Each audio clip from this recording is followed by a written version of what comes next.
Yeah. Make sure you check out Pharaoh Said That live. Okay, that's coming up real soon. As soon as I get the phone lines hooked up and everything, it's gonna be crazy. So you'll get a chance to call in. It's gonna be different than this. Pharaoh Said That'll still be here, breaking the rules. And Pharaoh Said That live will be off the chain. It's gonna be crazy. Live call-ins, chat popping, interviews, and we get to see what everybody else have to say. Right? So Pharaoh Said That live won't be too much of my opinions. It'll be lots of interviews and stuff like that. It'll be wild. I have some really great interviews over there. It's gonna be crazy. So you'll be able to still see me all day, but you'll have to bounce around to 4 or 5 different YouTube accounts to see me. I'm making some changes. I'm just waiting for everything to get set up, so I'm not sure. I wanted to go Saturday, but it might not be till next week because I keep adding things. I don't have the phone line set up yet. That'll probably be done tomorrow or the next day. But you'll know. I'll give you ample time to know, G-Rod. But it's going to be crazy. You're going to, all my conversations I had over here, well, now they're going to be spread out. Okay, so you're going to have to subscribe to 4 or 5 accounts in order to see the various information. This Pharaoh Said That will be just basically me talking about things I'm thinking about and stuff like that. All the specialty conversations like ancient Egypt and Ethiopian Kemet and space, all of that will be over on From Kemet to Chicago. So you got to subscribe to Kemet, From Kemet to Chicago, subscribe to that. All my conversations about health, exercise, working out, you're going to have to subscribe to Vegan Intel for that. That's going to be fire because I'm going to have, I'm going to interview everybody that's anybody when it comes to health. I'm going to get Yaki over there. I'm going to get everybody from the old elders all the way down to the young brothers and sisters. Anybody's got a plant-based restaurant. Anybody's talking about any type of exercise or fitness. All the vegan doctors, I'm going to get them over. Oh, that's going to be crazy. And so I'm going to be busy. Uh, I'll be busy. But I think the community needs all of that. So I'm going to have like 4 or 5 channels going at the same time. Also, just so you can watch me work, encourage you if you're young, while you're not working. You know what I'm saying? You don't work, you don't eat. Don't get down on yourself. Just work. Has this been something I've been wanting? No, it's not. It's just to the point that all these subjects, what made me split it up, Quaylen, is that, okay, let's talk about plant-based and eating vegan and stuff. Over here, that gets the least amount of views because a lot of people that watch me over here, they're not interested in eating right. And so in order to reach a bigger audience, I have to split my audiences up. You see, on Vegan Intel, I'm going to get people over there that don't come over here because that's a whole genre in itself, right? So I'm able to target 4 huge audiences instead of one kind of big audience. That way, people over here that not interested in eating right and stuff, they don't have to listen to that. I can go over there and attract that audience. Because like that audience that's really looking to eat better and stuff, they don't want to necessarily watch this when I'm talking about free speech. So everybody want to watch something different. So why not pull in separate groups? If I have a channel just talking about ancient Kemet and stuff like that, that's a whole group of brothers and sisters that ain't gonna necessarily want to hear my variety of conversations over here. That's gonna go over there.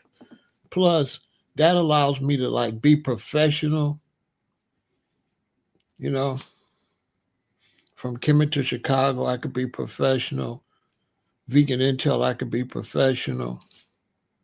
Pharaoh said that live, I could be professional. Then over here, I could be a moron because I don't always want to be professional. You know, I don't want to abide by the rules. So over here, you know, a lot of people don't understand Pharaoh said that channel. You know, this, I'm just kicking it. So a lot of people don't understand that. They want me to be like these other channels. But over here, I'm just kicking it off the dome. I'm just being myself. I'm not trying to be liked. I'm not trying to do none of that. I just want to come say what I want to say. So by having those other channels, then I could really, you know, take time to be a professional. And also that's going to be a good learning experience for your children too. You got young people, some of you older people, watch me on different channels and see how I can be different people. I can be different people depending on what I'm doing. But over here, on this free form like that, I got to go into all my personalities.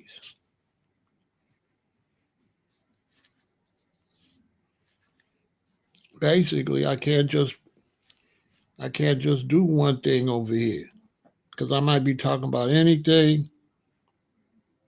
Well, that's the whole thing. I'm not no particular way, baby Lane.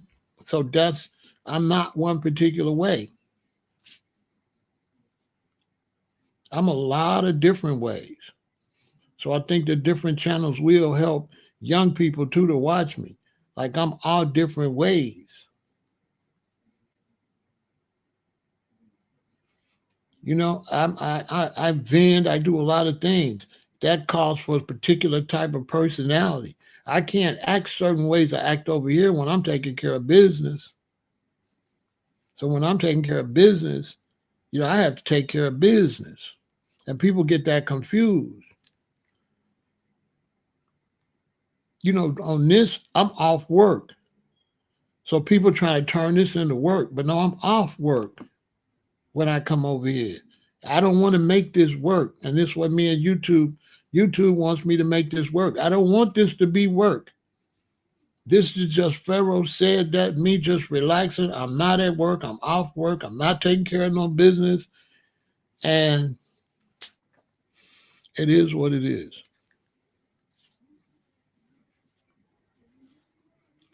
As far as multi-characters, listen, when you're a vendor or you're doing hand to mouth or you got a store, you have to be versatile. You have to meet the people where they at. If the brother's from Ethiopia, I can meet him where he's at in the Tostelin, brother, good, right? If somebody come up to the booth and he from Compton, I'm like, shoot, you know what it is? You know, wherever they at, I go where they at. I don't stay over here when the people over there. When they over there, I go over there. When they over here, I go over here. When they right here, I go right there. The ultimate communicator, wherever you at. That's why they love me outside like that. Because when I go to the shorties, I don't be talking to them like no preacher. I talk to them the way they talk.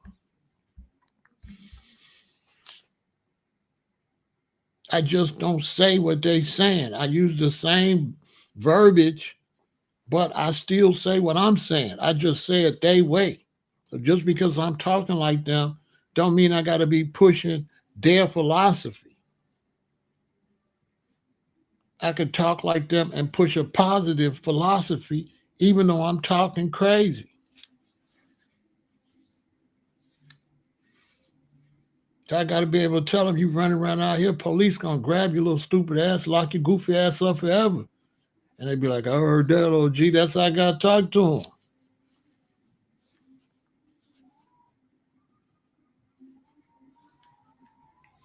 It is what it is.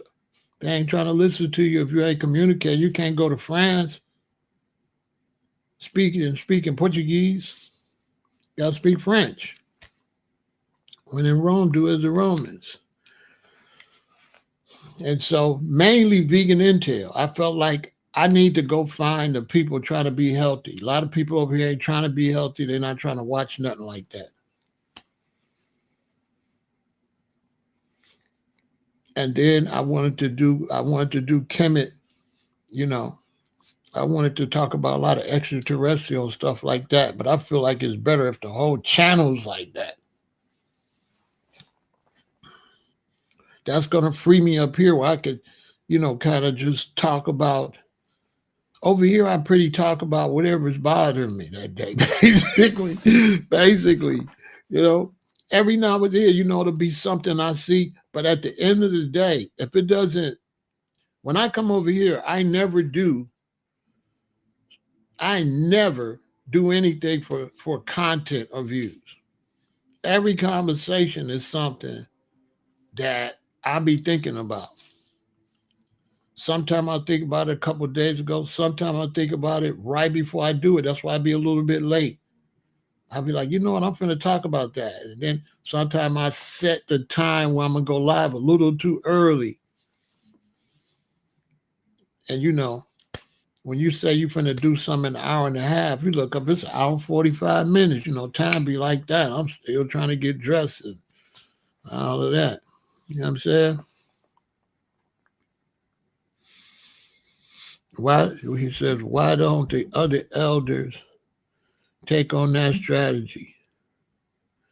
The reason is because you can't expect them to be something they not.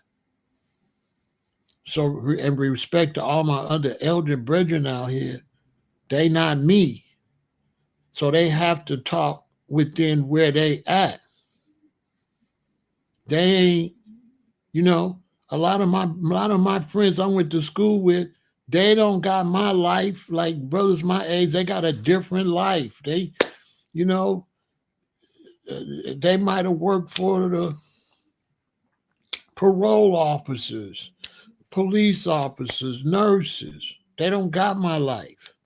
That's why my book gonna be a big seller. My book is unique, and that's why I'm unique. Like, my life is unique. So I don't be expecting nobody to do what I'm doing, because how would they be able to do it?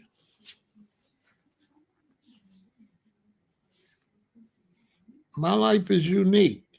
There's probably nobody in Chicago became a four-corner hustler with the vice lords at 40 years old but me. Who do that? Most dudes do that.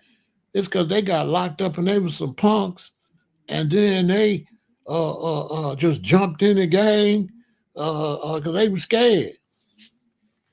Ain't nobody really got in that stuff like me. I was already a monster on the dolo side, so I ain't had to do nothing. I got blessed in. They wanted me. You know what I'm saying? I'm just telling you. You know what I'm saying?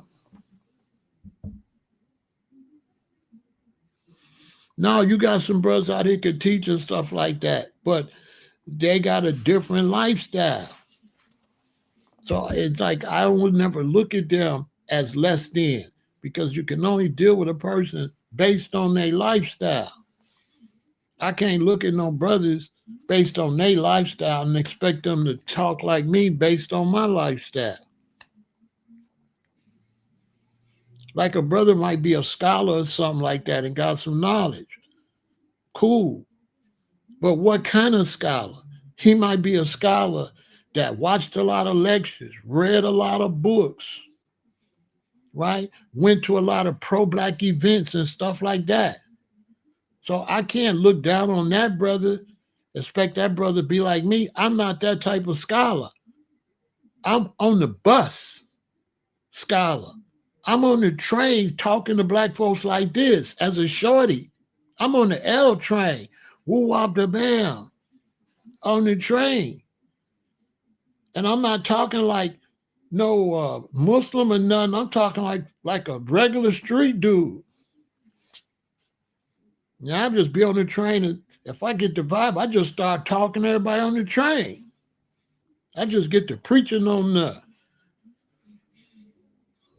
So I get on the train and start telling the sisters to take the perm out their head. Facts. In the late 70s, I'm on the trains in Chicago. In the 80s, I'm on the bus on the way to Compton or LA telling the sisters take the perms out their head. Wear they natural hair. Facts. And saying it in a way where they like it. I'm not saying it in a way, in a negative way. I'm saying it in a way that make them interested. It's a way I be delivering it to them. I be telling them, y'all beautiful, y'all don't even need that. Y'all look better anyway. Like that. So they be like, I heard that, you know?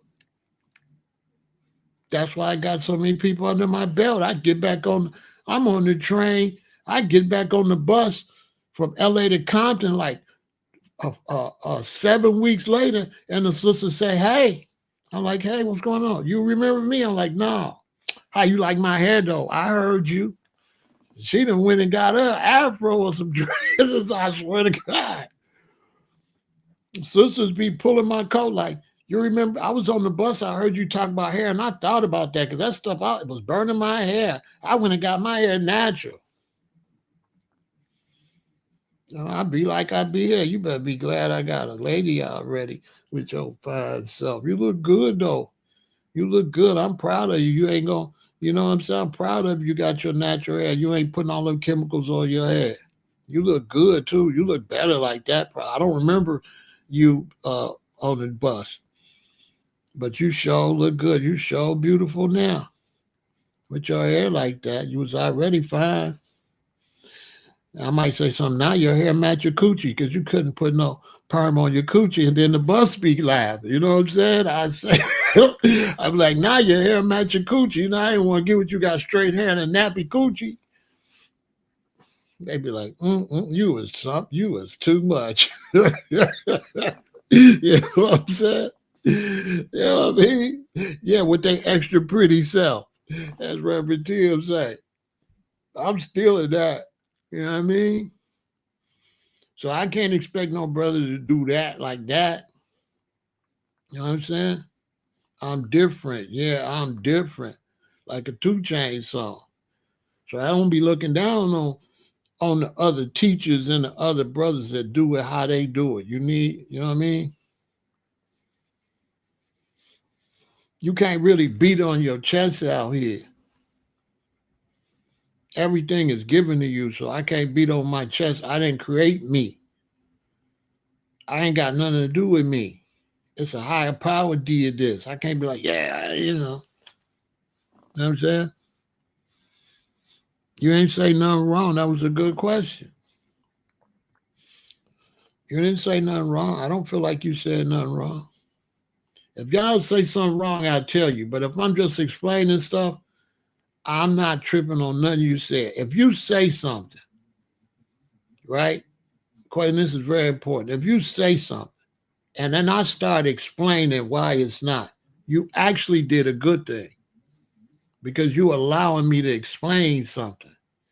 So if you didn't ask me that, nobody would have heard when I see it. So that's why that kind of stuff is good when people ask me questions like that. I like questions and stuff like that. Don't bother me. When you be seeing me going off, these be people trolling. They don't be like the rest of y'all. They don't, you know what I'm saying? They don't really be asking no question. They just be playing. It's a difference between, like, you ask y'all, ask me a question, or Azim asked me a question, one of y'all. That's different than the ones be trolling. Okay, next time I go off on somebody, I'll show you the difference, why I went off. You understand? Because they not really trying to ask me no question and have no conversation. They trying to be on something else. They trying to uproot the conversation instead of enhance the conversation. You know what I'm saying?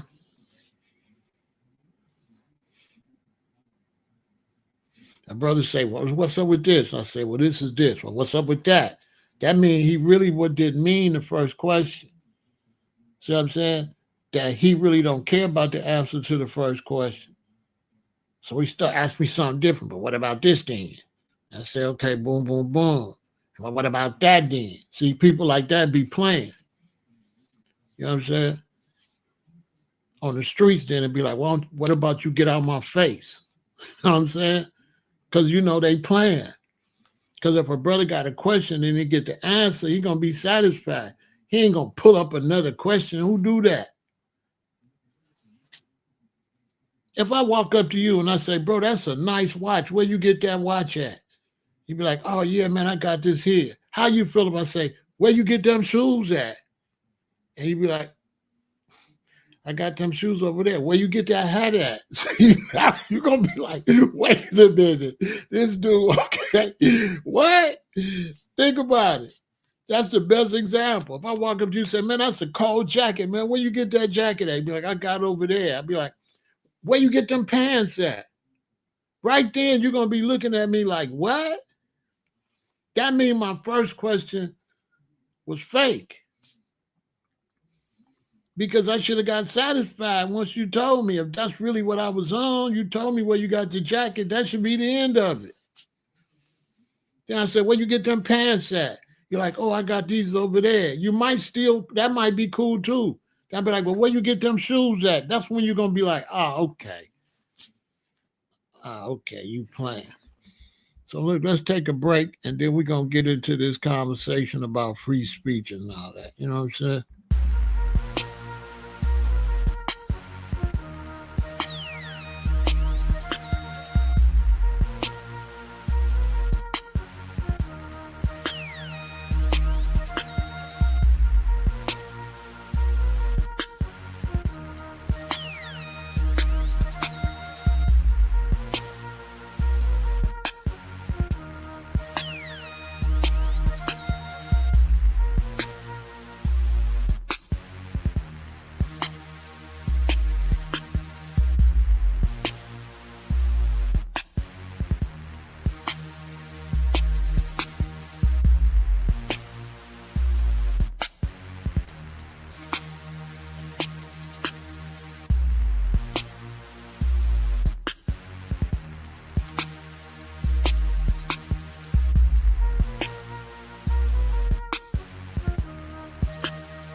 You know, on a side note, you know, you might see me go off on somebody, but what they don't understand, when we was teaching outside, we was really with that. We used to do that outside.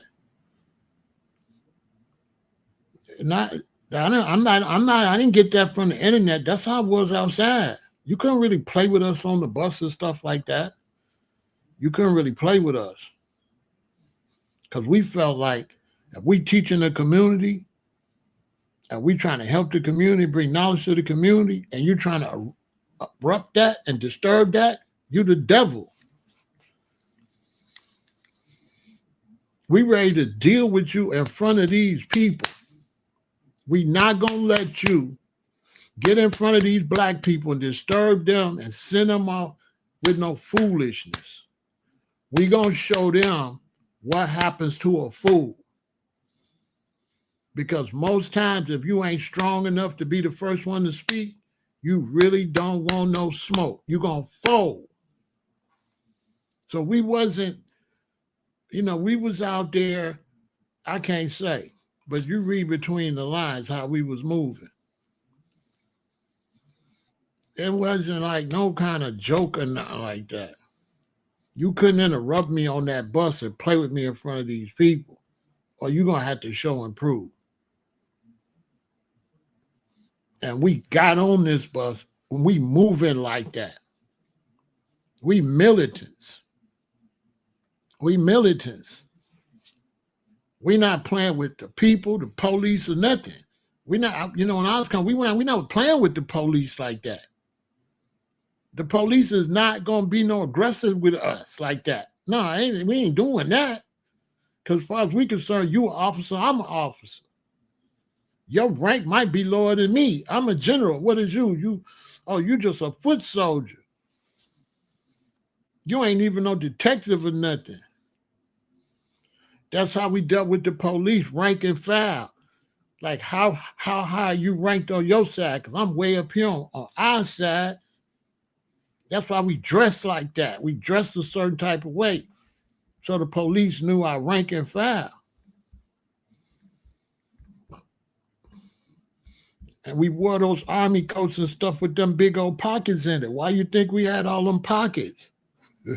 You better read, you got to read between the lines. We wasn't playing with the police like that. We wasn't playing with the police like that.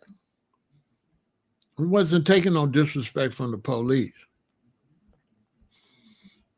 I'm just telling you. And still today, I don't take no disrespect from the police. The police don't never talk crazy to me. I don't talk crazy to them too. I don't talk crazy.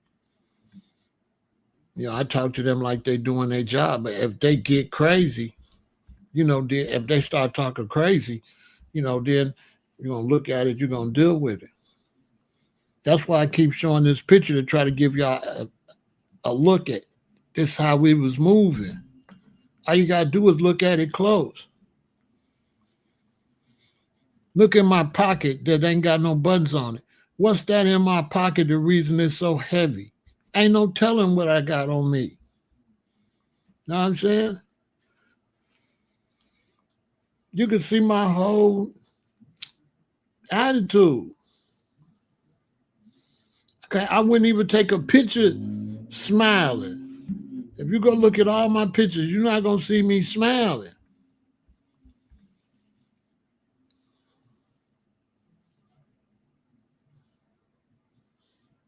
No, I never had the police do that, because the police are moving like military.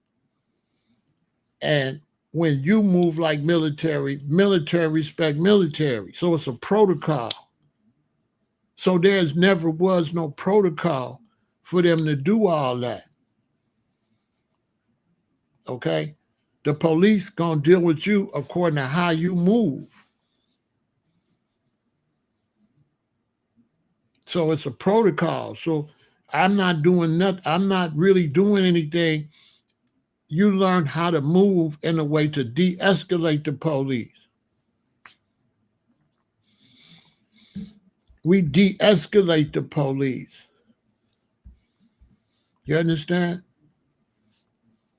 The police, okay, if you're a militant, you a militant, and you get prepared to go outside and be a militant. When you at home, you just chilling. A police officer, what? Same way. He a regular person. Then he get prepared to go outside and be a police. Well, your job is to turn him back into a civilian. Because he's a person in a police uniform at work.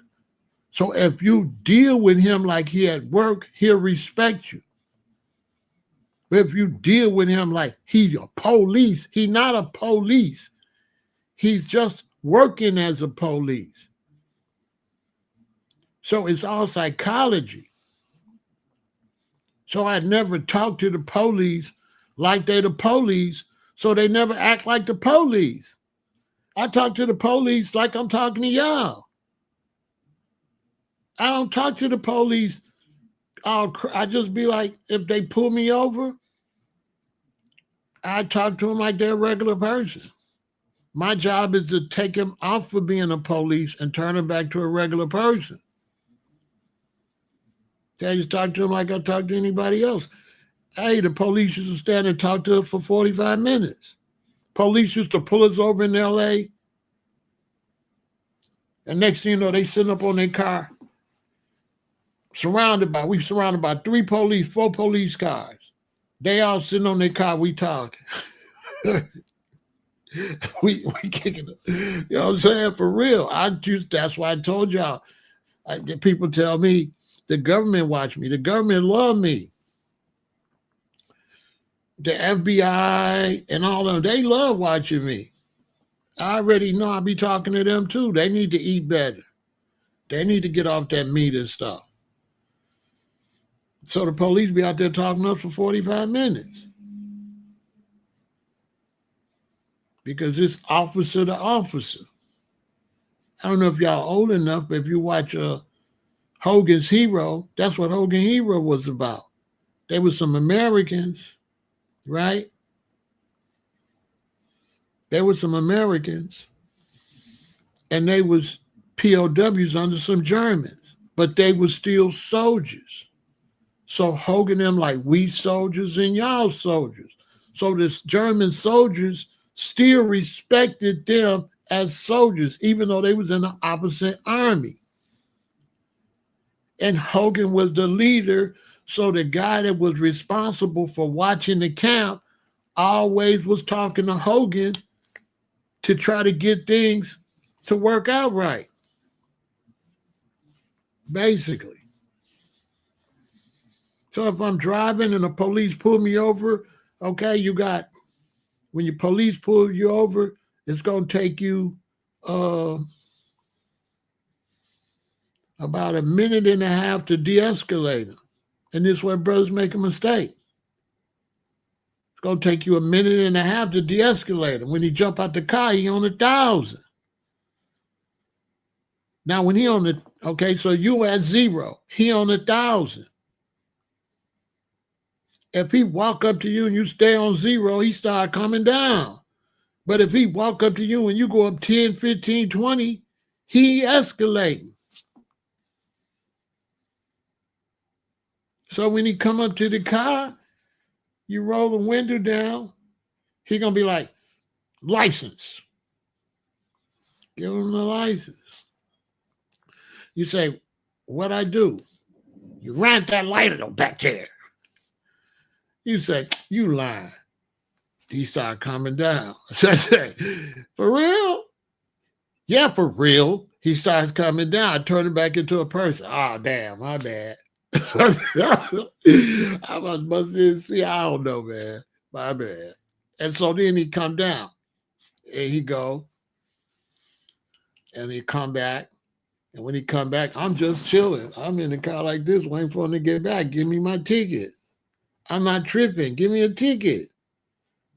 I'm not like, oh, because I'm finna get a ticket.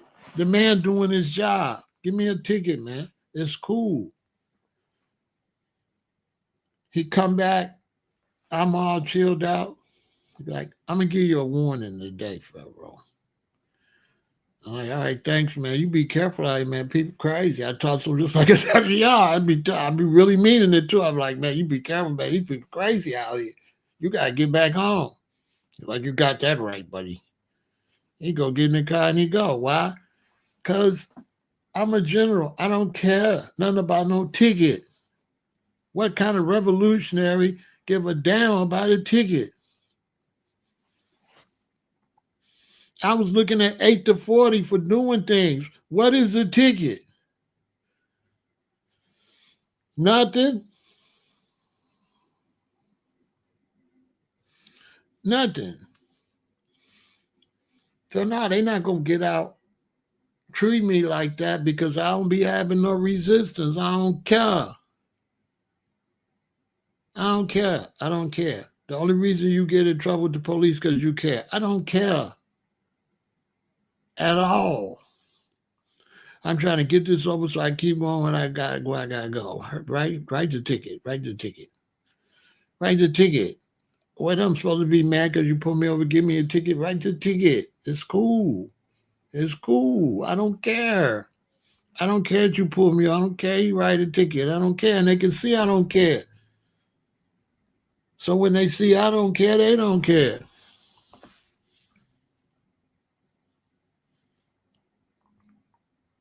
Okay, I will do that.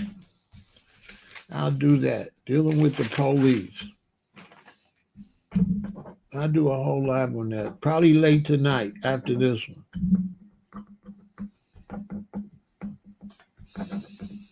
I'll do that. It's real simple though. Just shut up and let them do whatever the hell they doing. It's real simple. What is you mad at the police for? They police. Like my daddy was a bus driver. Then you got the garbage man. Then you got the police. He police, see the police. He doing police stuff. How I'm mad. Why you coming up doing police stuff? You know, it's the police. It's the police. Brothers be getting dogged by the police because you some punks. You scared what you gonna get a ticket? Oh, poor baby, you gonna get a ticket?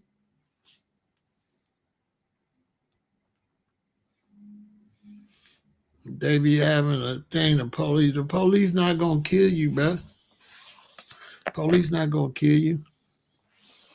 The police gonna kill you if you start acting like a scared deer. Like, if then he gonna be a hunter.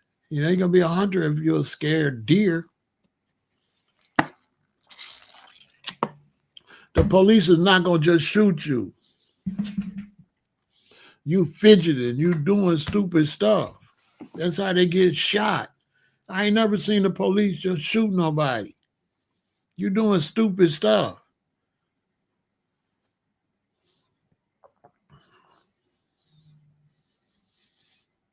The police get up to the car. He tell you roll the window down. I take you forever to roll the window down. You fidgeting and all this old stuff. You don't want to answer the question. You are hostile. He said, get out the car. Get out the car for what? Man, just get out the car, man. When he grab you and he want to put the cuffs on you, go limp. Don't be tensing. Hey, man, once he see you, boom, that you cool getting cuffed, that's when he go, okay, this is a general right here. Okay, he don't care. You know what I'm saying? Once he see you don't care, he don't care. He can only care off of you care. With me, they say, okay, I'm going to have to cuff you. I don't care, man. I'll take you to jail. I don't care. I don't care. You take me to jail, you can tow the car, you do all that stuff just to hurry get it over so I can get out of jail and get the car back. You know, I ain't gonna do what I'm doing. You know what I'm saying? I don't care. I don't care. And once they see you don't care to the police station, they're gonna let you go. He cool.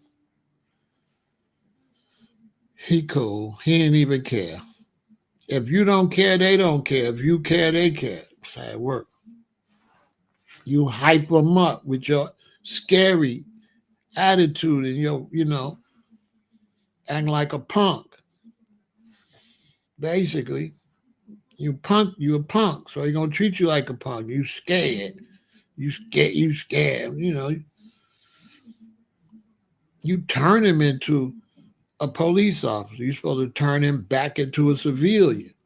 That's why I never call him officer. Never call him officer. I talk to him like, bro, for real? Dude, you lying.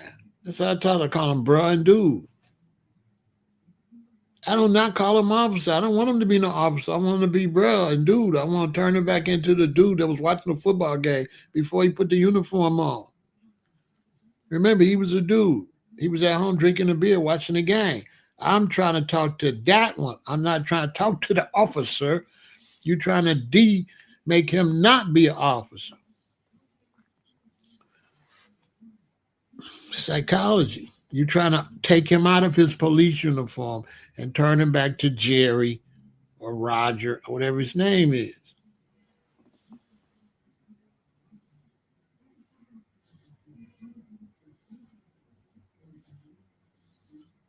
You be scared, you know what I'm saying? If you're scared, go to church, you know what I'm saying?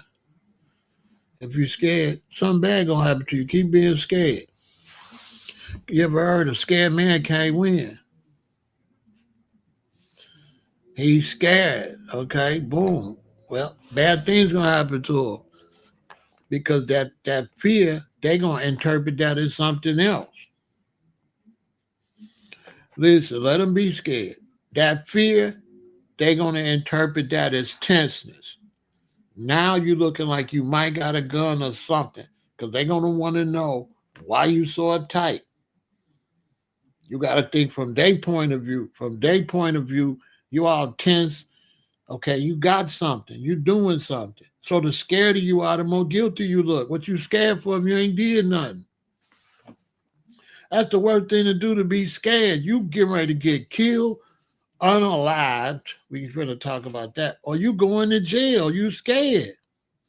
If I pull up to your car and you all scared, I'm thinking you got something. You doing something. Because a regular citizen ain't going to be scared like that. Get out the car. If you're nervous and scared, I'm going to make you get out the car. I don't know. I don't care nothing about none of that. I don't want them to like me or nothing. I want them to write the ticket. You know what I'm saying? I ain't trying to be their friend or none of that. I'm trying to get it over with. Write the ticket. I'm trying to get the ticket quick and go. Period. Write the ticket.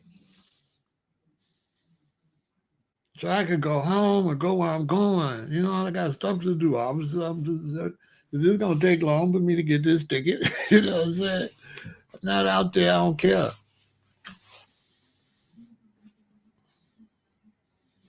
When you like that, they gonna most times they just gonna give you a warning. When they see you don't mind getting a ticket, they ain't gonna give it to you. But if you say, "Oh," you act like you don't want a ticket, they're gonna give you two.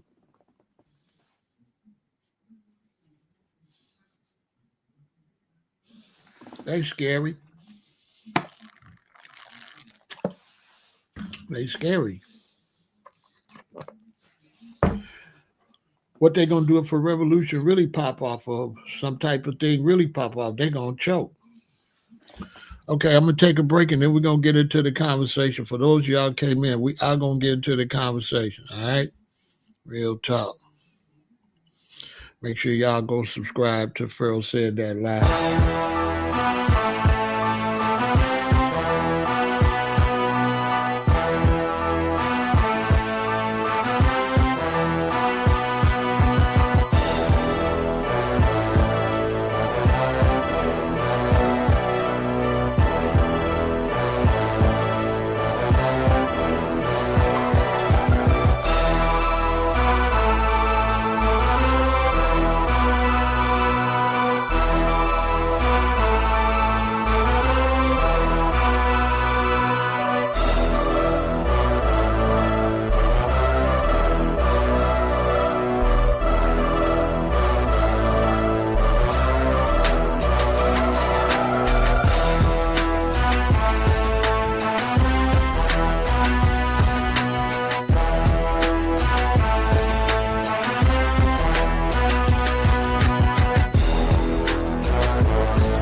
Now, if y'all want me to, I could keep talking about the situation with the brothers and the police. I can come back and do this one later. Y'all tell me what you want to do. You want to talk about the battle for free speech, or do you just want to go ahead and finish this and start that one over? I'll just change the title. I think that's the best thing to do. That way, people that want to see that, they don't have to waste 49 minutes. So anybody that don't want to hear us talk about the police, you can log off and we'll just finish. We'll just finish talking about that. Okay, we already started. I could change the title. I could come back. It's only 10:30. Talk about this for just a little while. Get off. Come back. Have that conversation in about an hour and a half, like midnight. Okay, we'll do that. You know what I'm saying? We'll do that. So let's talk about the situation with the police. Okay.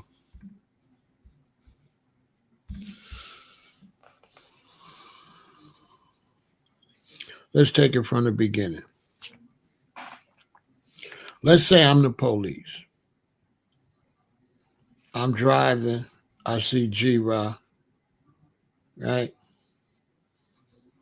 All right. So I get behind you. I turn my light on. Now, two things you're going to do. You either going to pull over right away. Okay? From the time I turn my light on, this the clock ticking. My adrenaline is going up. So if I turn the light on you and you pull over right away, my adrenaline not going to go up too much. The first thing that tells me you ain't doing nothing. That's the first thing. If I turn the light on you, droop, droop, and you pull right over, good citizen, ain't doing nothing. Right off the top.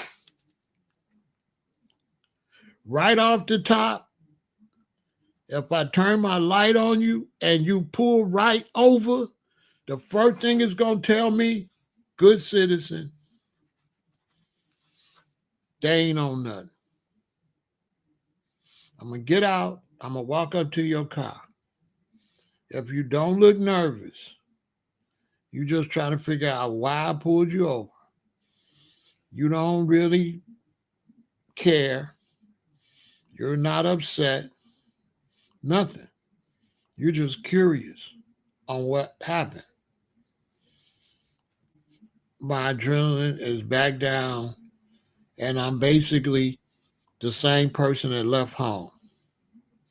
I'm not really in police mode because this ain't no police situation. This is a citizen, and I'm a citizen just doing city work at this point. Right? I walk up to the window. You roll the window down right away. You ain't making no crazy moves. And right away, you start wanting to know what I do. You're not asking me what I do aggressively. You're like, what I do? What you pull me over for? Nah, okay, wrong thing. You're like, what I do? And then I'm going to say, like, I might not tell you. So I'm a police officer. I'm on police fit. License. Let me see your license. Don't keep saying what I do, what I do, what I do. Shut up. Let me see your license. Boom. Give them your license. They're going to get your license, and then he's going to say, you did this, you did that. See? See? He's going to get your license. He wants you to do what he told you to do. Give him the license. Let him do his job. Always remember, this is a person at work. He's at work. Just like when you at work. As long as you deal with the officer like he's a person at work, you're going to be cool. Okay? Because the officer was a man at home or a woman at home that got dressed and went to work. As they going to work, they get more and more policey. When you do something, they turn their light on, they become more of a police. Your job is to turn them as much into a citizen as you can. That's the key, brothers. Turn them back into a citizen. Do not talk to the uniform. Talk to the man in the uniform like a man. Do not talk to him like a police officer. Do not talk crazy. Just talk regular.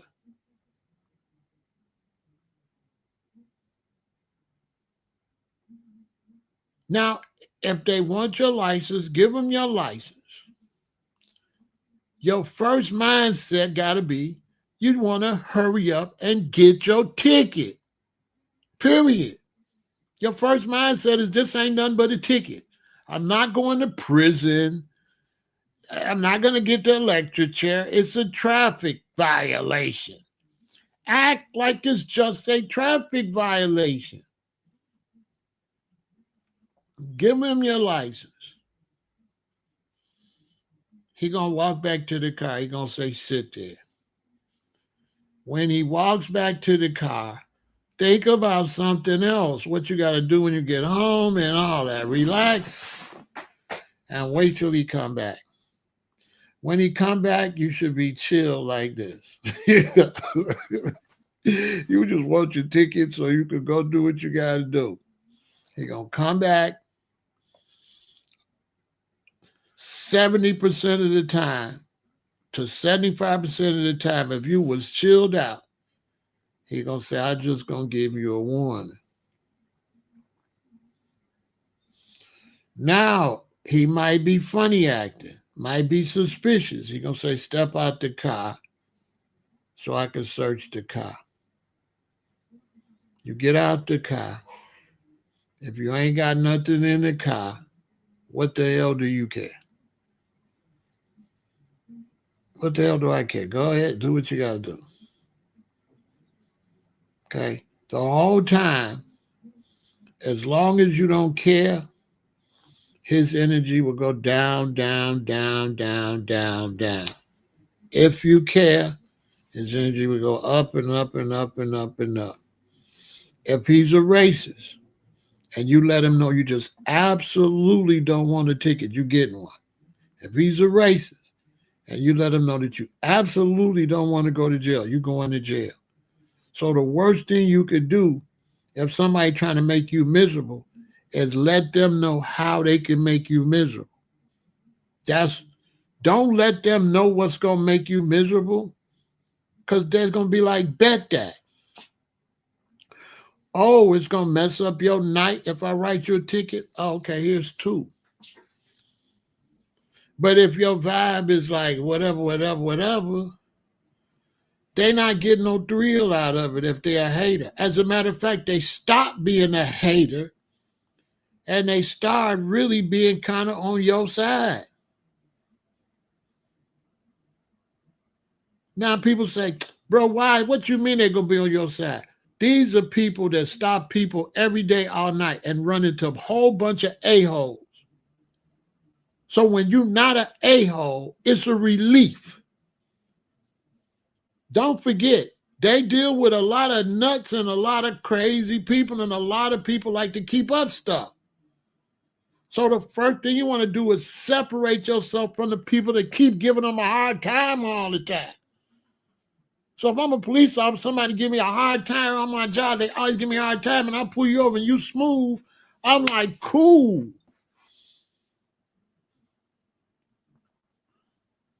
Now shut up and try to get your ticket. I already clarified that, G-Rod. Listen, especially young black people, try to hurry up and get the ticket. Where you going? To a friend's house. Visit your mama. To work. Hurry up and give me the ticket so I could go. Stop tripping over the ticket. You look like a fool. Give me the ticket and let me go. Be quiet and get the ticket.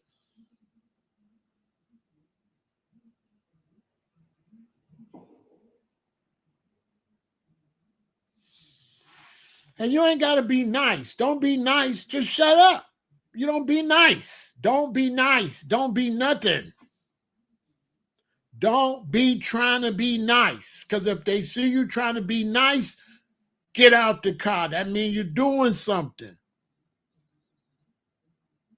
Don't be nice.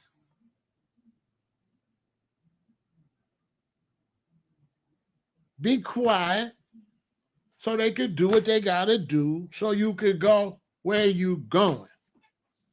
Shut up. Don't be nice. Shut up.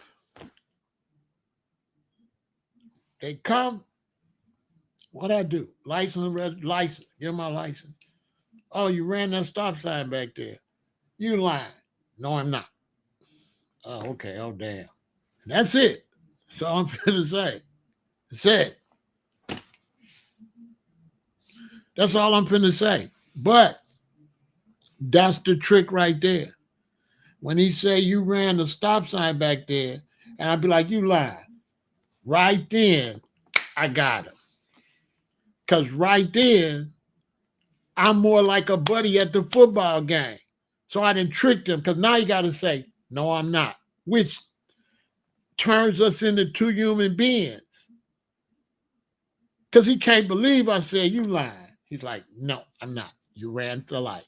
Oh, damn. And I'm going to say, I'm going to talk to him just like I talked to y'all. I'll be like, oh, damn. You know what I'm saying? I'm going to be my same self. I'm not turning into nobody else. If I was in the car with you and we driving, if I'm in the car with St. Marquise or Krilla or G-Rod and we driving, and you say, Pharaoh, you ran that stop sign back there, I know it. I'd be like, did I? You're going to be like, yeah. I'll be like, oh, damn. I'm going to talk to the police the same way. You ran the stop sign. You lied. What stop sign? That one right there. Oh, damn. My bad. My bad. Shit, I probably did. Soon as I do that, I'm straight. I'm straight. He done totally de-escalated. He gonna go back to his car. He gonna run all my stuff. He ain't gonna find nothing. He gonna come back. He either gonna give me the ticket and say, drive more safe and be careful. I'll be like, yeah, you're right, I will. And I'm always gonna tell him, you have a good night and be safe. Because the police you see this Friday, you might see 6 months from now. They're gonna remember you. Also, you got to go to traffic court. And so even if he give you a ticket and you don't care, he will not show up 95% of the time. Let me tell you a story. I got a record label. My son was a rapper. It was the pandemic.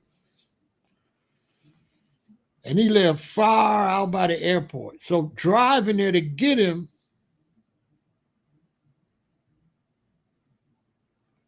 one night driving him there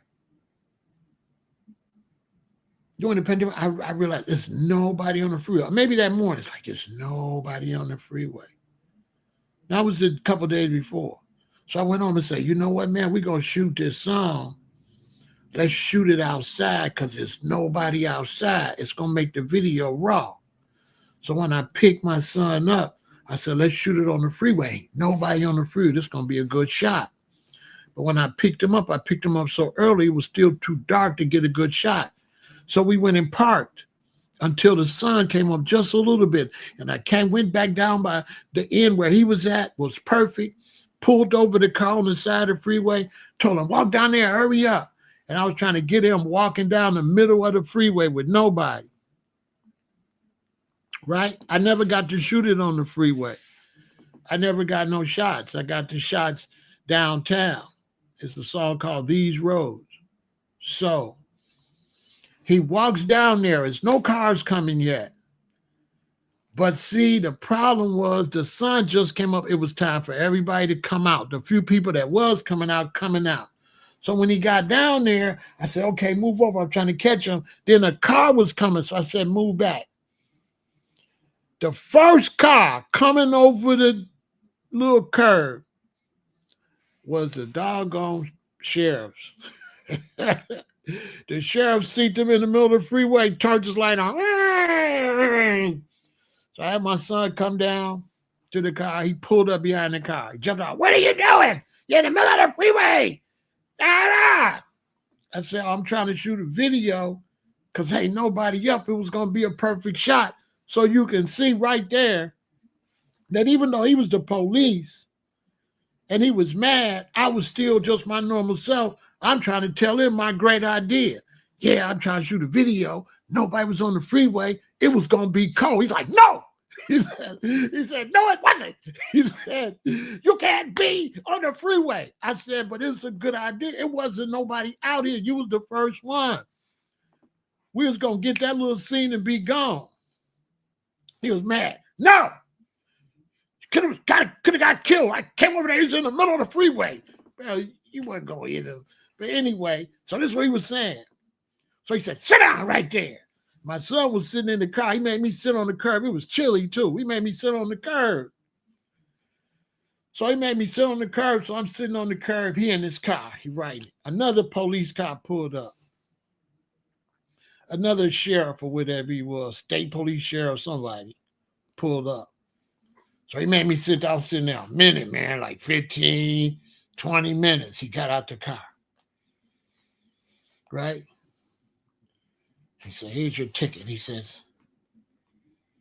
so the other cop was with him. So he says,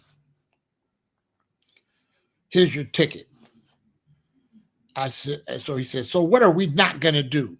So I said, man, it was a good idea. What are we not going to do? He said, I said, okay, man, I ain't going to do it, man. But it was a good idea. I'm trying to tell you, man, it was going to be no cars. Just picture that. It's a pandemic. I didn't think nobody's out here, right? So he went and got in his car. So the other state police or sheriff, I forgot which one, he said to me, who do you work for, right? Like, I said, I got a record label stuff. He said, oh, cool, right? So, boom, they gave me 2 tickets, I think, for $300, like $600 worth of tickets, right? So, court date come. I go to court. When I go to court, I'm sitting here. It's one of these suburban courts. And he's sitting over there. He got some other cases there. So they called one of his cases. The ticket was for me. They gave me the ticket. They didn't give my son a ticket. They gave me 2 tickets, though. One for him and one for me, but they was both for me. Right? So I go to court. He's sitting over there. The judge was sitting there. The judge called one of his other people. He wrote a ticket. Boom, he said something. They made him pay the fine. They called another one for this officer, made him pay a fine. They said, Pharaoh El-Aton. I'm like, El-Aton, Your Honor. I walked up there. He said, okay, so we got, I don't understand this. You're in the freeway or something? So he asked the officer, what is this about? He said, what do you want to do with this? You know what the guy told him? Let it go. The officer told him. They said, okay, case dismissed. You know why the officer said let it go? Because he remembered me. He's cool. Trying to shoot a music video. It was a good idea. Wasn't really nobody out there. He's a businessman. He was, it's kind of a good idea. Yeah, he didn't pursue it. You know why? Because I ain't giving no hard time. I was the same person I always am. As I wasn't talking to him like he was a police. I was talking to him, trying to tell him my good idea. You know what I mean? And it wasn't getting, it's just how I really was. I was like, man, it was going to be good, though. Think about it, man. I'm calling him man, right? I like, think about it, man. He walking down the highway. It's the pandemic. It ain't nobody outside. Tell me that ain't going to be a good shot. He says, no, it's not. He said, no, it's not. Don't do it. Understand? I'm like, all right, man, all right. That's why I told, all right, man, I ain't going to do it no more, man. I'm not going to do it, all right? That's my word. I'm not going to do it, all right? I just kept talking to him like he was another person. Because it was a good idea. The video call, we shot it the next day, downtown Chicago, in the middle of the street, in the middle of middle of LaSalle, down from the stock exchange, in the middle of downtown, with no cars nowhere. It's a creepy video. But yeah, he threw it out. You know why? Because I wasn't mad. I was trying to figure out if I could talk him in or just let me do it right quick. Like, why don't y'all park right here and let me do it right quick while you here? Why don't you go around and go down there and turn some lights on, pretend you pull, he didn't want to hear it. I was trying to talk him into helping me. Come on, man, you can help me get this shot. I need this shot. No, you don't. He said, no, you don't. So then he told me, he said, so therefore he left, he said, what are we not going to do? That's what he told me. Come here. What are we not going to do? I said, man, I told you, man, it's my word. I'm not going to go out there, okay? I'm not going to go out there. Okay, he said. He got in the car and left. But we was cool. We was cool from that. Because I wasn't mad. I got the ticket. I was just like, I almost got my shot. That's all I was thinking. I won't give a damn about the ticket. I was still on business. Man, I needed that shot. And as long as you talk to them like they people, they're going to treat you like people. But if you talk to them like they police, if you talk to them all mad, then it's going to go bad. I didn't try to suck up to him or nothing. He told me to sit down. I sat down. I didn't say nothing. I didn't talk to him till he got and talked to me. But when he got and talked to me, I was still just a human being. I was still thinking about my video. I'm working. I'm a CEO of a record label. I got to do my own videos. I got to do all this stuff myself. So I wasn't into the ticket mode. I was just me. I was still thinking about that shot was going to be nice. If I could have got that shot at the beginning of that video, then all the other shots I got, man, it would have even been that much better.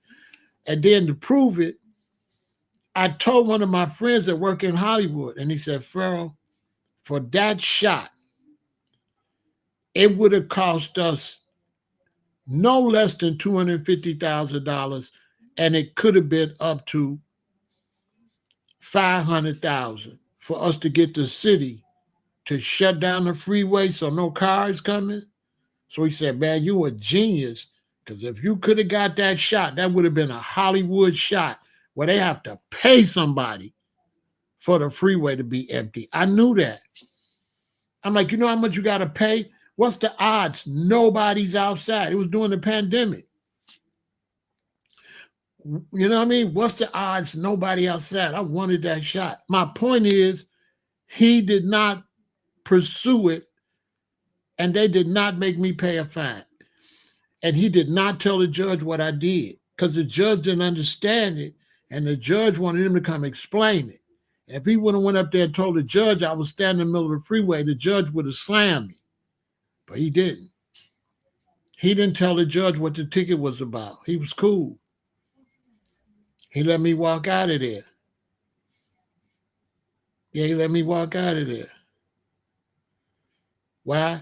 Because I talked to him just like another dude. I talked to him like another dude. The first thing he did when he got home to his wife was tell her. I pulled a guy over today. He was in the middle of, could you believe he was in the middle of the thing shooting a video? His wife probably said, was nobody out there. Yeah, it was kind of nobody out there. It was kind of bad. I was the first one to pull up, It wasn't really nobody out there when I seen him, to be honest with you. So he kind of had a good idea, but I had to do my job. How did he take it? Oh, he was cool. He didn't care. He kept talking about how he wanted to get the good shot. I said, this guy's going to be rich. I know that's what he said. He respected that. Bro, I wanted to get the shot. I kept telling, man, but can you see what I was trying to do? No, I can't. I said, come on, man. You know that would have been a good shot, man. Nobody on the freeway.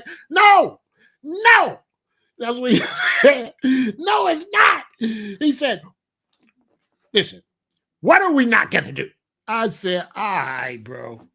I see, I call him bro. I ain't say, all right, officer. I ain't call him officer. I wasn't talking to a police officer. I was talking to a man at work. He's a man at work. He was at work and I was at work. He just happened to be a police. He could be a nurse. He could be a fireman. He's a man at work. How am I be mad at a man at work got to do his job? He doing his job. I'm doing my job. His job was legit. What I was doing in my job was bogus. But not really, because wasn't nobody on the freeway. The first car come over the little, because it was like a little hill, and we on the other side. And I seen a car coming up, and I'm telling my son to move over, and the car is the police. The first car. Because it wasn't nobody out there. But as soon as the sun came up, everybody came out. It wasn't nobody out there when I first picked my son up, but it was too dark, so we couldn't get the shot. My point is, always undress them. Don't let them be the police. They're human beings. Talk to them like human beings. Talk to them like human beings. You can even take off the racist. Even a racist will drop his racism if you just talk to him like another human being. They'll bring that down. They'll bring it down. So that's the first thing, brothers. It's just a person. Now, let me give you the other scenario. The police pulled me over. Say I ran a stop sign. Say license, insurance. I don't got no insurance. I don't got no license. I'm bogus. He said, get out the car. He said, license and insurance. I don't got no license. Okay, he said, you're going to jail. Just go to jail. Just go to jail. When he look at you, put the cuffs on you, don't show no emotions. Just be like you cool with it. You cool with it. You got caught. You know, just be cool with it. Listen to me, young brothers. I don't care what they doing. I don't care what they charging you with. Be cool with it. Because he not the judge. And you got a time between the officer and the judge.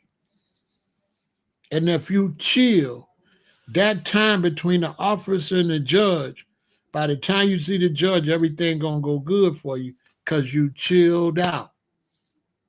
And when you chilled out with the police, they don't push the line. They let you go.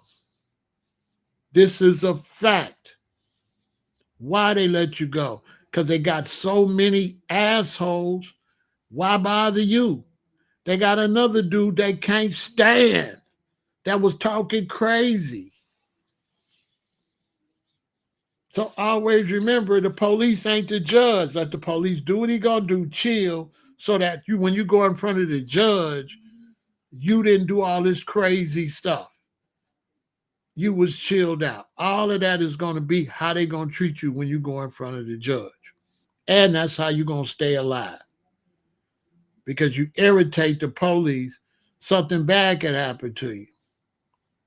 One time, I had got arrested for something. They took me to the police station. So I was in the police station up there with a sergeant and stuff at that desk. I think they processed me or whatever before they put me in one of the cells. So they brought a brother up there.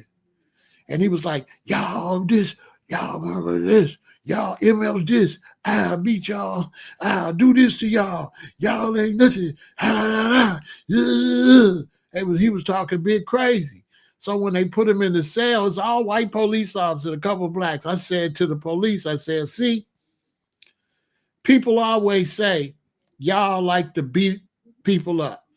But I told them, I said, y'all ain't going to beat me up. Y'all going to beat his ass. They started cracking up. They said, I said, y'all got enough.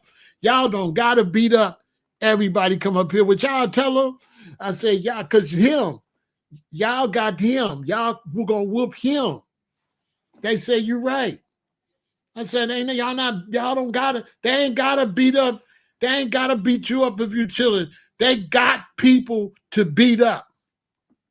They got people asking for it. So if you just be quiet, don't be one of the ones asking for it. Shut up. What you want is to get it over with, to go on with your life. When they pull you over, all you want to do is get your ticket and go home. You don't got 20 kilos. You don't got a murder case.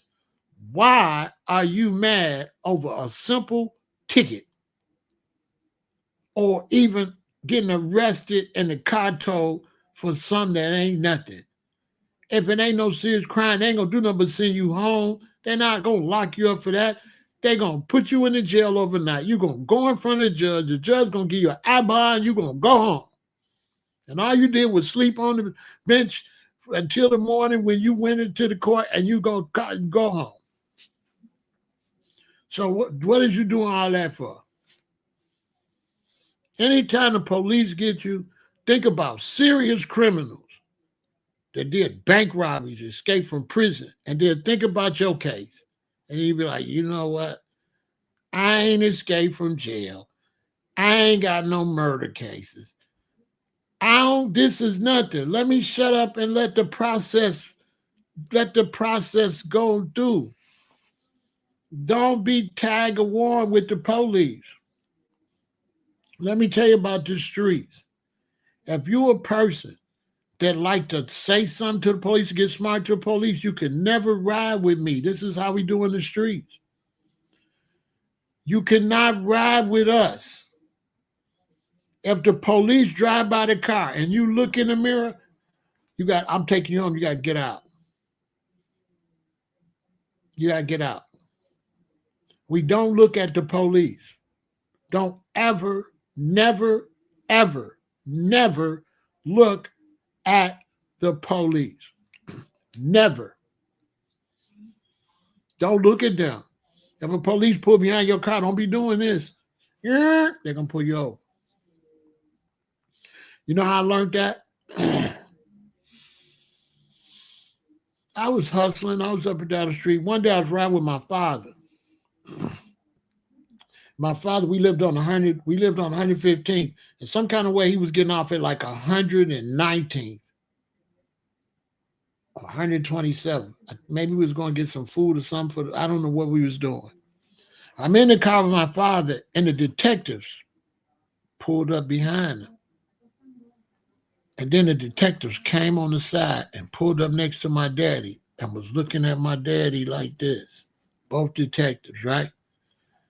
They pulled up next and they was looking at my dad like this. Now, because I'm a G, I didn't look, but I could see him.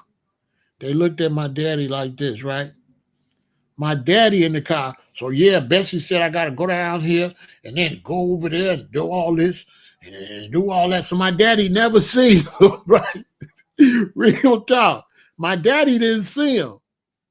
And they was behind him and went and pulled right up to the side of him to investigate him. And he did not see them. Because he ain't no criminal and he busy talking to his son. So when they looked over there and see my daddy didn't see him, he kept talking to me, they drove off. Now, I was a criminal in the street, so when I seen that, I said, I got to move now. Never look at him. And if you're in the car with me and the police get behind us, I'm going to start talking to you. Yeah, man, it is, man, this and that, man, and that, and this and that, and that, and that. And when they pull up, I'm going to keep talking to you. Don't you look at them, keep talking to me. Because guess what? Honest citizens don't be looking for the police or looking at the police. Only criminals look at the police. My daddy wasn't no criminal, so he ain't see him. He ain't doing nothing. He a CTA bus driver. He not looking who pull up next to him. So when they looked at my daddy and they seen my daddy didn't see him, they know he ain't no criminal. So when we out here doing crimes, and I got a younger person with me that's green, when I see the police, I say, listen, the police finna pull up behind us. Don't look at them and keep talking to me when I'm talking to you. They're like, okay. Don't look in none of these mirrors, bruh, because they trying to see that. And if you look in the mirror, that means they think I told you the police behind us. Why would I tell you the police behind us unless we dirty? And so when you driving and the police get behind you, you do this, you get ready to get pulled over. Because what you looking for if you're innocent? What you looking for? So brothers, never look at the police. And then say, you didn't do nothing. You acting like you did something. What you looking at the police for? Honest citizens don't look at the police. Only criminals look at the police. Only people that dirty look at the police.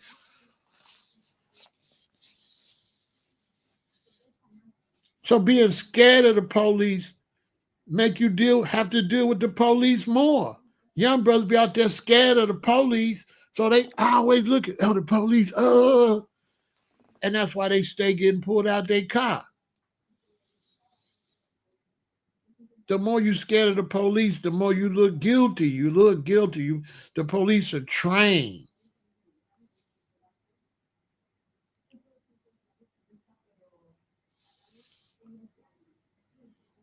So the more chilled you are,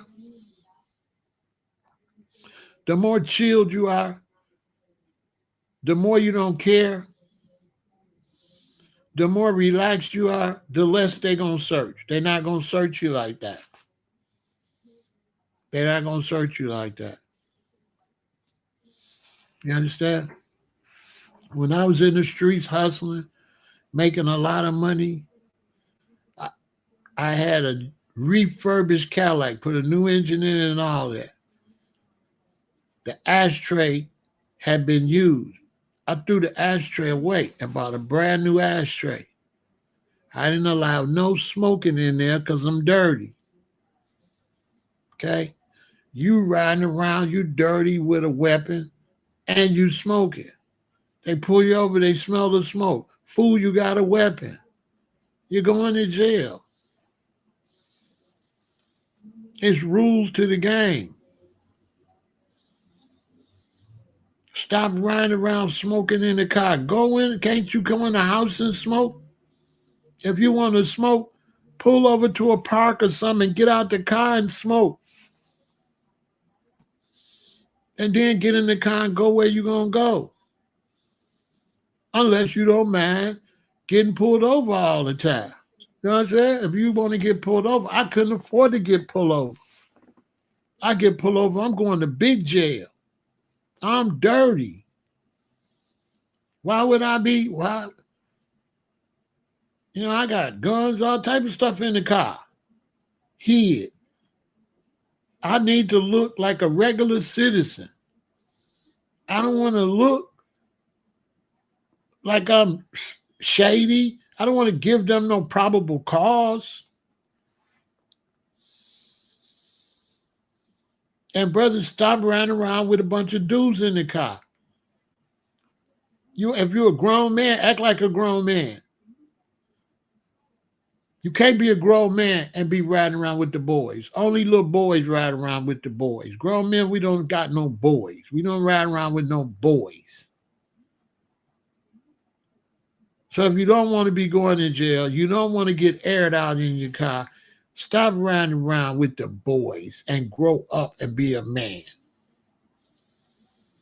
I can understand you 16, you just got your license, you in high school. You're going to ride around with the boys. You got to learn.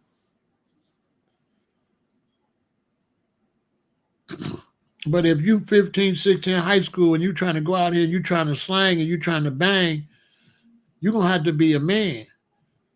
You ain't going to be able to be no little boy gangbanger, because if you're a little boy gangbanger, what's going to happen is you going to prison, and when you get out, you're going to be a man. And if you keep acting like a little boy, you're going back to prison and back to prison till you grow up. You're going to prison. That's going to be your college and your university. You're going to go to prison at 17, 18. When you get out, you're going to be 22, 24. If you ain't learned, you're going to go back again by the time you're 25, 26. When you get back out, you're going to be 30. And if you don't learn, you're going to be 40 years old before you finally come out of there and be like, I'm finna change my life, man. Because you want to be a little ass boy and do man stuff. As far as racism and all that stuff with the police, keep your mouth shut, keep your anger to yourself, and then you won't increase no anger. You have to increase anger. One time I was driving with my queen. We wanted to go to the Super Kmart because it would be open all night. And you know how black folks is. We work crazy hours. So sometime nighttime be daytime. So we want to go, I don't know what we was going to get, but we drove all the way from O-Block, all the way out to the hundreds to the Super Kmart. Cool, it's a good ride. Jump on the freeway, we there, we back. So when I get off the freeway out there, a white dude pulled me over. He pulled me and my queen over. He said he want my insurance card. But my insurance card, for me sitting on my wallet, it had stuck to another card in my wallet. So I'm looking for it. I know I got it and I can't find it. Now the dude want to be an asshole. So he really kind of pressured me, not letting me take my time to find it. I didn't find it till I got back home. So I'm trying to find it. He said, he says to me, he says, oh, you don't got it. Looks like somebody's going to jail. And I said, oh, no, not jail. I said, he said, looks like somebody going to jail. I said, oh, no, not jail. Put my hands out for the cops. He didn't take me to jail. You know why? Because I didn't care. If people would have said, look like you're going to jail, and I would have acted like I absolutely didn't want to go to jail to make me miserable, he would have took me to jail.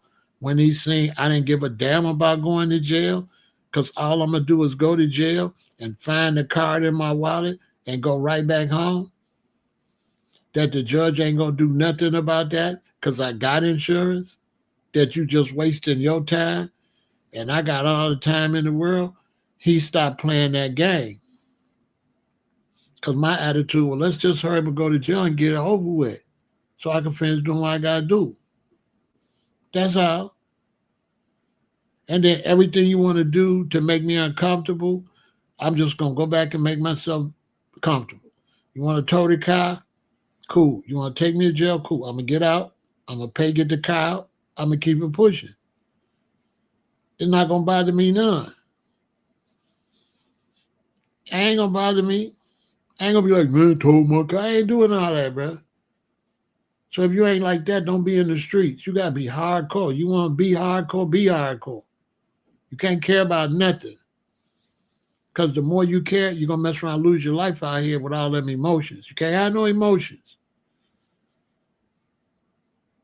So he trying to scare me, talking about it looks like somebody going to jail. I said, oh, no, not jail. One time, I had just got out of the county jail. I swear to God, driving my car looked good. They always mess with you in your car. Like I'm riding on Dayton's. The car's immaculate. I'm driving down the freeway. I'm driving the speed limit. The state police is in front of me. He looks in the rearview mirror and see me. He pulls over. He slows down next to me. He slows down behind me. He gets behind me and he pulls me over for nothing. I'm not speeding because I'm behind him. Real talk. That man was in front of me. He seen my car and seen me. He pulled over to the right lane. He slowed way down, got beside me. He slowed down, got behind me, and turned his light on. Straight illegal. So he gets me out the car. He said, this and that, you this and that. He said, you ever been to jail? I said, I just got out the other day. Division 5, Cook County Jail. He gave my license stuff, let me go. Punk, stop playing me. I'm a real G. What we doing?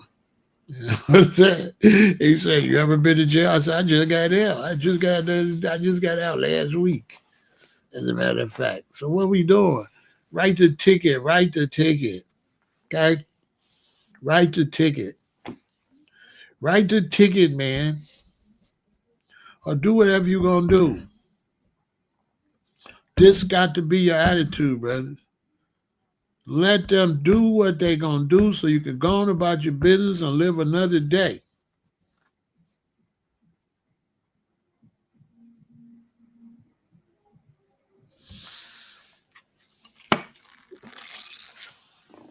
Do I think civilians get an unrealistic outlook when they see a person shot and think there's like that?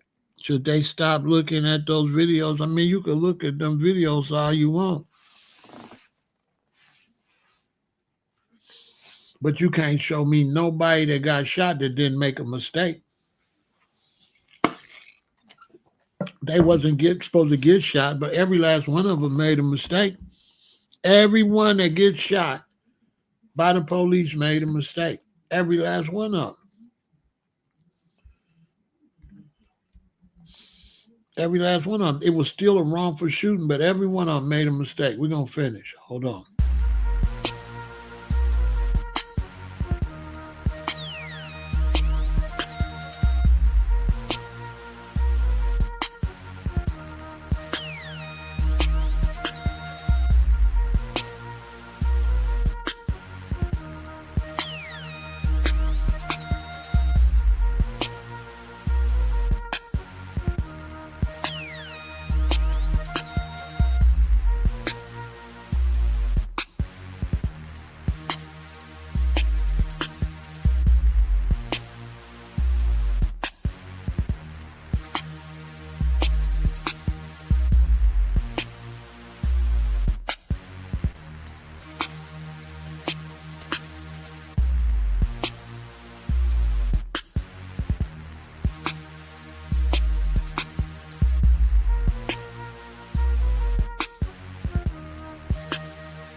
Yeah, every last one of them made a mistake, though.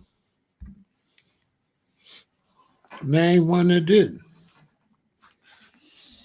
They all made a mistake. They didn't just get shot.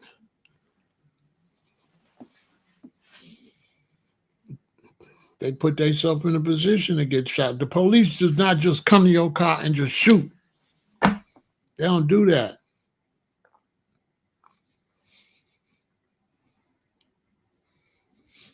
They don't just come to your car and just shoot. You in there fidgeting, moving, doing all kind of stuff. You ain't letting them see where your hands is at. Your hands are a different type of place.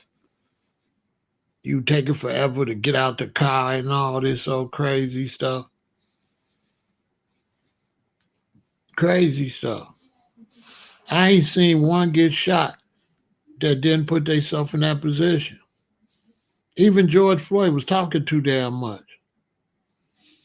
He was doing all that talking. He should just shut up and went and got in the car. Then they wouldn't have had him all on the ground. He was doing too much begging and pleading. But come on, man. Remember all that talking he was doing from across the street to the car? See? Shut up.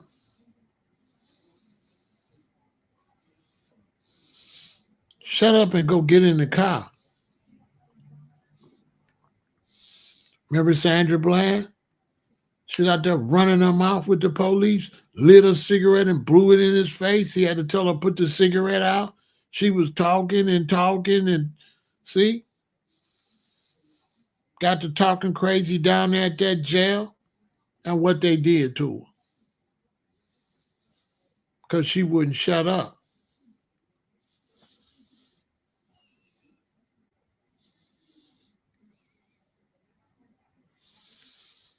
You can't name me one. They all did the same thing. Brother, start running, get shot in the back. What you running for?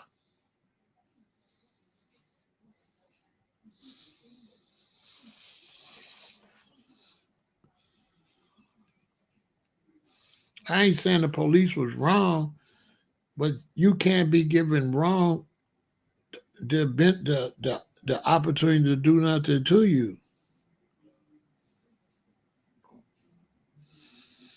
Even if they beat you up, they're not going to beat you up, G-Rap. They're not going to do none of that if you shut up. They're not going to just beat you.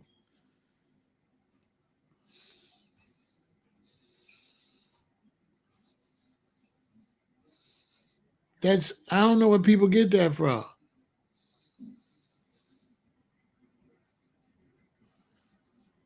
They're not going to just get you out the car and just beat you up. That's all false.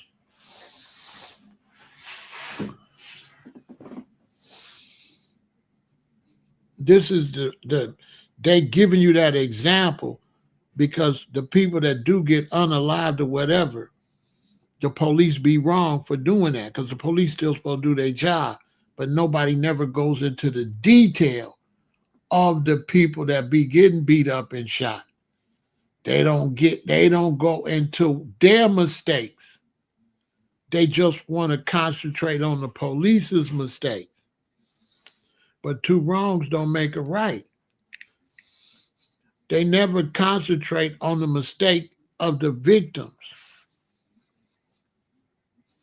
The victims be making big mistakes. Big mistakes. Because they're not going to just do that. You got to help them do that. You got to encourage them to do that. You got to amp them up to do something to you. There's only going to be a few cases where it's really a hit. Yeah. But in 95% of the cases, the person made a mistake. When you make a mistake with unprofessional police or really cruel police, you're going to pay. It's like being locked up in prison with some real crazy police, some real crazy guys, and you talking shit to them. What you think gonna happen? They got you locked up, you under their control, and you talking all out the side of your neck. If you keep your mouth shut, they ain't gonna just come get you and you ain't said nothing. They gonna go get the one running his mouth. The one they gonna get the ones that put themselves in that position.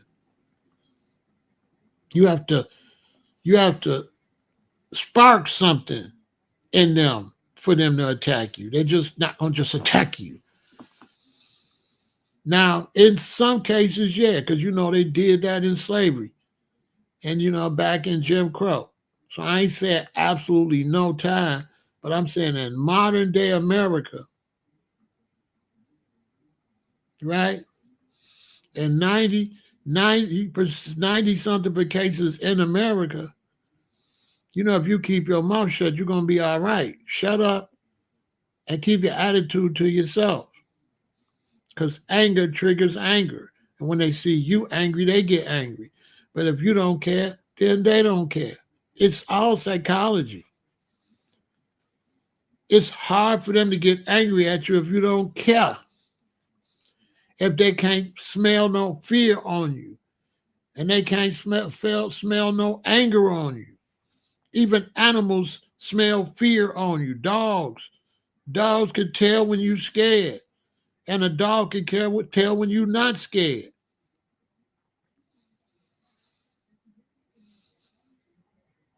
A dog could come up you growling if you tell him, man, you better get your goofy ass out of here if I bust your head. The dog will stand there and growl, but he's not going to run up. You know what I'm saying? They're not going to run up. What they tell you when the bear comes, make yourself big and be like, ah, he going to run.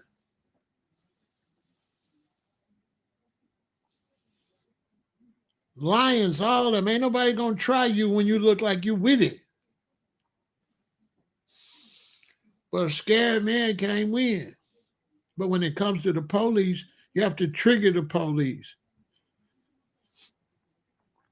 You got to trigger the police. Listen, I've never been touched by the police in my life. And you know I always tell the truth. So if I had a story about getting beat up by the police, you know how I tell it. I tell everything. I have never been strong-armed or anything by the police. I've been in how many jails since a shorty? Because I was always, had weed, and it was totally illegal. I've been in both jails on 111. People in Chicago know I'm talking about. I've been in both jails on 111. I've been in jail in Harvey. I've been in jail in what's the one? I'll come back to that one. The one east of Harvey. I've been in there. I've been on 111 State. I've been in 26 in California. I've been in 187 for Racine. I've been in the glass house in LA. I've been in jail in Hawaii. A lot of stuff is minor, but I've been in police custody a lot. I've been pulled over by the police a lot. I've never been touched by the police.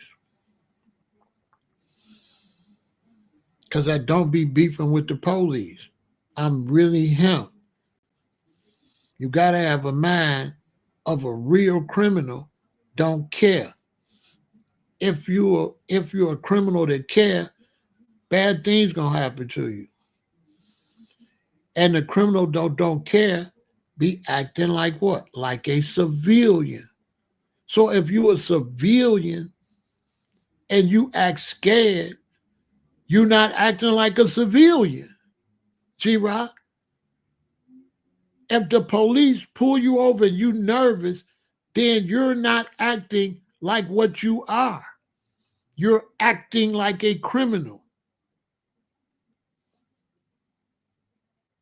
But if you're some type of businessman, that's what you need to act like when they pull you over. A businessman's not going to be scared. The businessman got money, so the little fine or whatever, what we doing, G-Rock? You getting money, I pull you over, or you're going to get a traffic ticket. You're going to be mad over a traffic ticket? That's pennies. So why would you be uptight over a traffic ticket?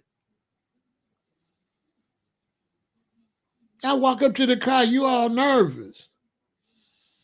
What the hell you nervous for? So now if I walk up to you and you're nervous, let me tell you something, G-Rock. If I walk up to you and you're nervous, you're a criminal. Because no businessman is nervous.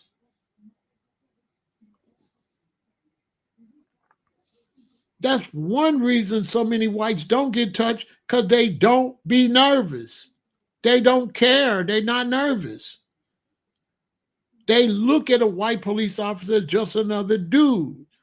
A black person, you don't look at a white police officer as a dude. You look at him as a predator, which makes you act the wrong way. That's one reason whites don't get treated by the police like us, because they look at the police just like another dude at work, and we look at the police as a predator. Then they become a predator. Then we say police is predators, which is not true. They are predators economically.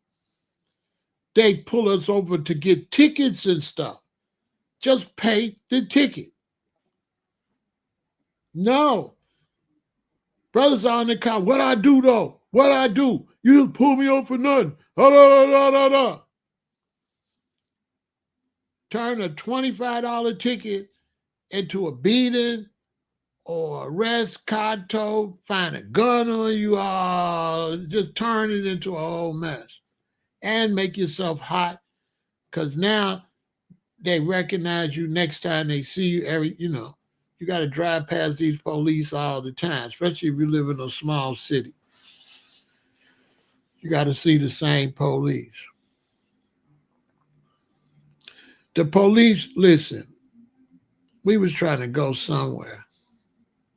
And I was looking for a red Kango. I drove over on 87th where all the black men's clothing store couldn't find one. I got my cousin with me. I got like a 45 Glock under the seat. I said, let's go to Evergreen Plaza. He's smoking some little bit of weed. See, that was a mistake. That was my mistake. I shouldn't have had him smoking in there. When we drive, he got the weed up. It's a police behind like a little wall, and seen him when we went by. They pulled us over. They find the Glock because my cousin's smoking.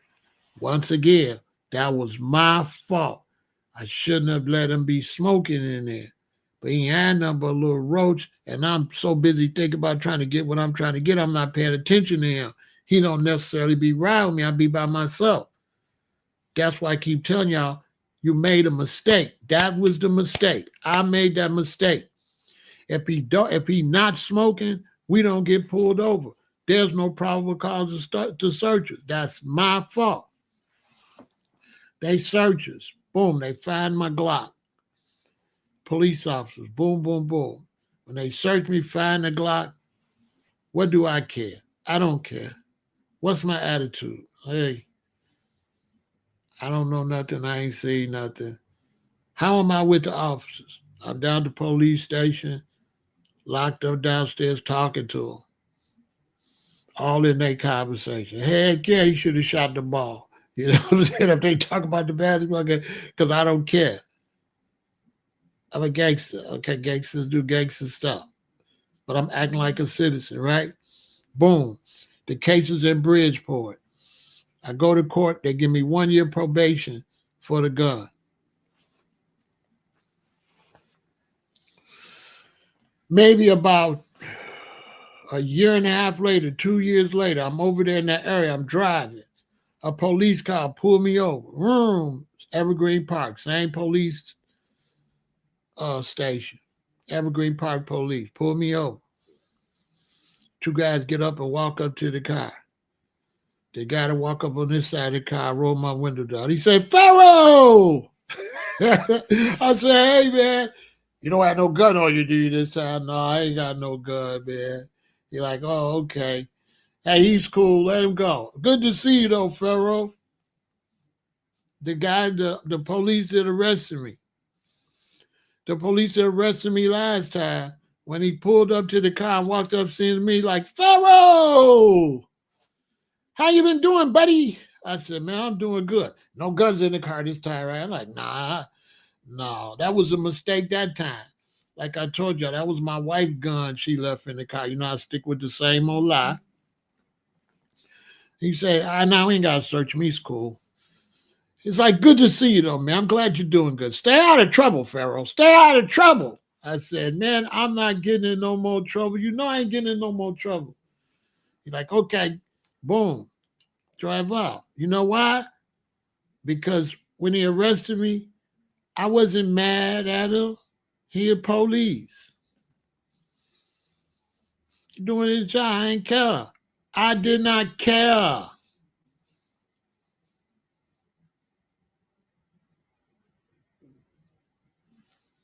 Anything would have happened to me over there, they would have threw it out. Oh, this Pharaoh, throw it out. He cool. That's my man, Pharaoh. Yeah, we arrest some cool guy.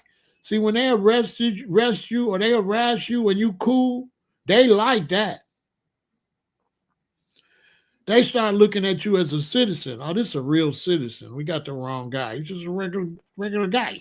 You know, once you're a regular guy, they say, we got the wrong guy. He's just a regular guy.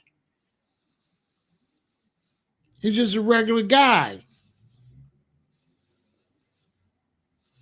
Because they know you're not mad, because they know they just doing their job. How am I be mad at the police for doing police stuff? It's the police. That's like your house on fire and the firemen come and you say, why you shooting water in my house? It's the fire department, bro. They shoot water on the house. The police do police stuff. It's just crazy to me for brothers to expect the police not to be the police. It's the police. It's like they do police stuff. If you don't want the police doing police stuff, if you're scared, stay on the porch. Come outside. The big dogs, it's for the big G's to come outside. If you ain't no man and you scary, just don't come outside. Because if you're scared of the police, they going to get your ass for sure. And then a citizen. Why would a citizen be scared of the police? That don't even make no sense. You see 1 out of a billion police beat up and shoot somebody. Now you try to say the police shoot people. And it's how many police in the United States? Let's look that up.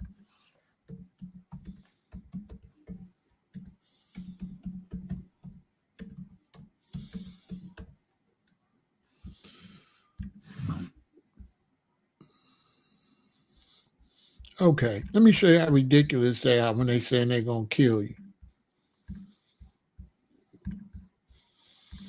Look, there are over 1.2 million sworn law enforcement officers serving in the United States. This includes approximately 137,000 office workers and federal agencies. So it's 1 million police officers. As how many shootings? How many times they shooting somebody? 250,000? No, not even close. 30,000? No. They're not shooting and unaliving no 30,000 people. Okay? The amount of people that they shooting and unaliving is extremely small compared to how many police officers there actually is. So let's keep all of this into perspective. The police just doing their job. You got a lot of black males, they don't like the police, but they don't do nothing about the crime. And the same dude don't like the police pulling them over is the first one calling the police when his catalytic converter is taken off the car, when his house is broken into. I don't understand how the black man don't like the police and the black man victimizing his own community. I don't understand that part. Because in the hood, the black man is a more threat than the police. I tell anybody in their face. In Chicago, your odds of getting shot by a young black man is way higher than getting shot by a police. That's a fact. When I walk out there, the police is not my concern. My concern is these YMs and these ex-prisoner convicts and stuff. They the ones gonna unalive me. That's 100% fact. That's a fact. Black and some Hispanics now are the number one predators of blacks and Hispanics. Whites is small. Small, small percentage. Super small.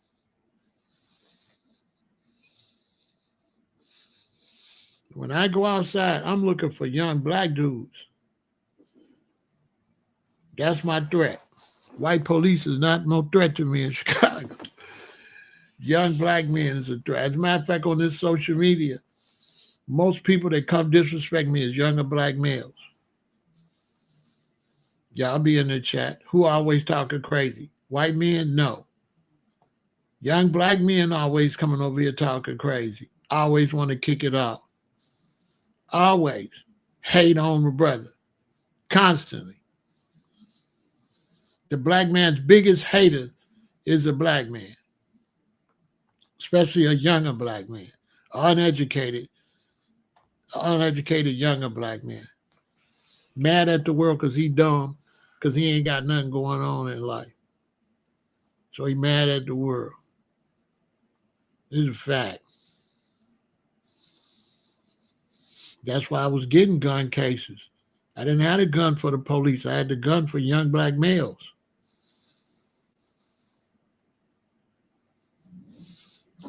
I don't know why YouTube don't let me tell the truth.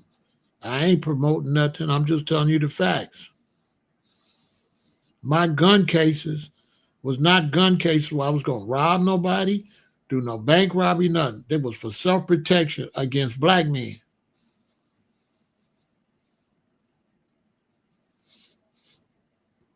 That's why I used to have to carry a gun. Because the black man is a threat to the black man and the black woman. Yeah. I don't care nothing. When the police pull me over, that's a relief.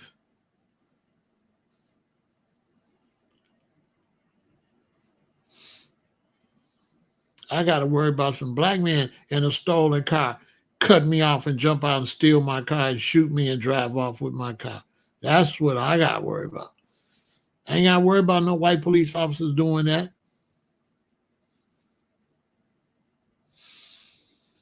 No, Glenn. No, they'll do anybody. They don't know what you're doing. This is period, Glenn. This ain't got nothing to do with hustling. They're not jumping out trying to rob you. They try to rob you because you got a nice car, Glenn. Look what Glenn say. See, Glenn don't know what he's talking about. If Glenn got a nice car and he come to Chicago, they will take his car and shoot him. Because when you're driving down the street, nobody know what you're doing. Nobody knew what I was doing, Glenn. You're just talking. I was doing deliveries. I didn't have no house or nothing. Nobody knew I was hustling. When I drive down the street, nobody knew that. I had high clientele. You kind of proving what I'm saying. A hater. Because you just speaking out your neck. You don't even know what you're talking about. If I live at Harvey, how some brother on 63rd gonna know what I'm doing and jump out the car on me? You just don't know what you're talking about, bro. As a matter of fact, I got stabbed before I was selling by a black man, Glenn. Glenn, as a roster working reggae shows, I got stabbed by another black roster from St. Louis. What you got to say about that?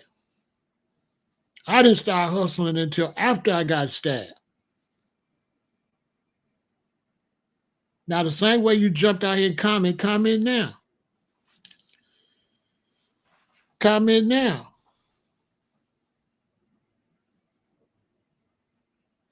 I got stabbed by a black man coming out of a reggae show.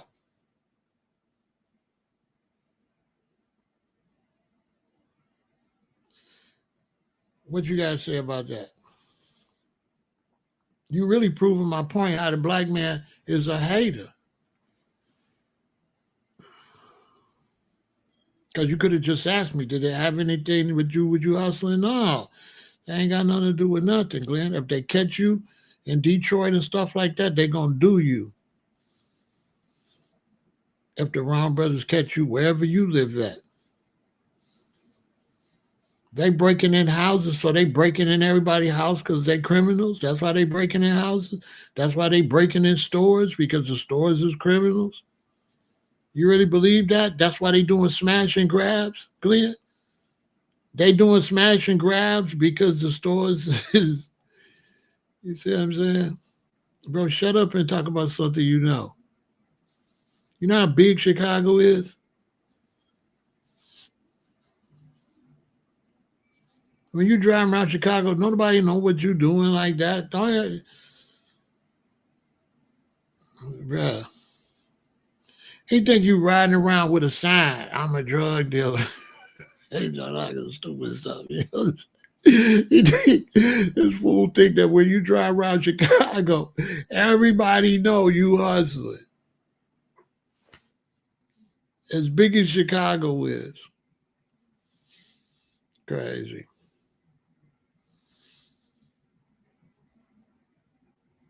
Just saying stupid stuff.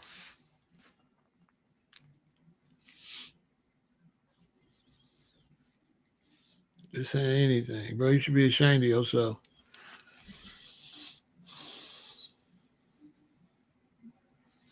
Black people, Philadelphia, New York, Chicago getting hurt daily. And home invasions and all type of stuff.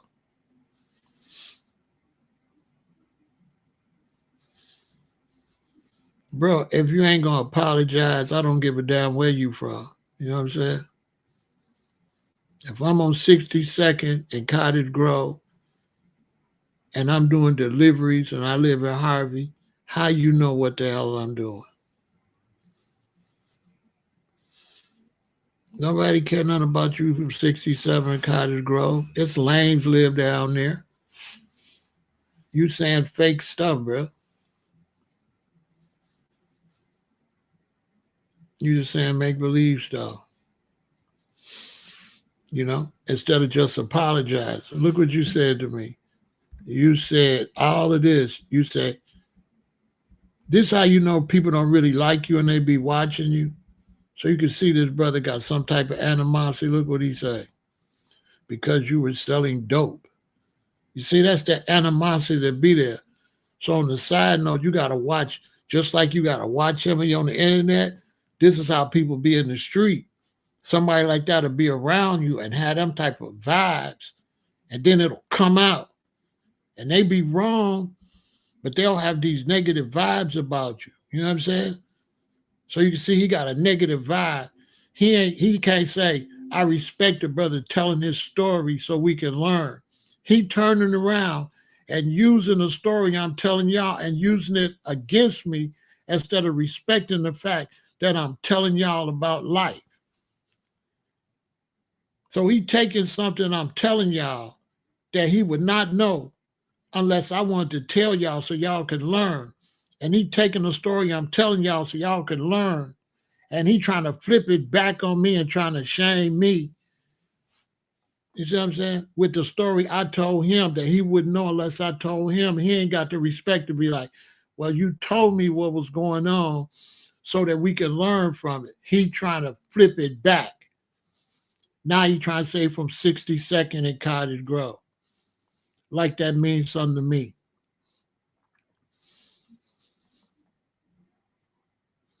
I was driving around.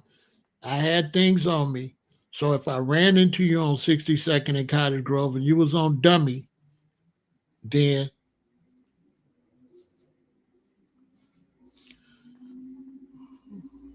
you the type of people, the reason I had to have a gun. Haters. I had to have a gun for people like you. They be talking all sideways. You know, you be out with your woman and stuff, be somebody like that there, you be talking, they want to say something crazy. And you gotta go get with his glamour. Now you want to try to say 67th and Cottage Grove like that means something to a real G. But I don't care nothing about you being on 60. It's lames on 62nd. It's lames on 63rd. It's lames all over this city. Just because you're on 67 Cottage Grove don't mean you ain't no buster, bro. Obviously, you is a buster to even say something like that. You ain't got no decency about yourself, man. You ain't moving like no real positive black brother. You a snake.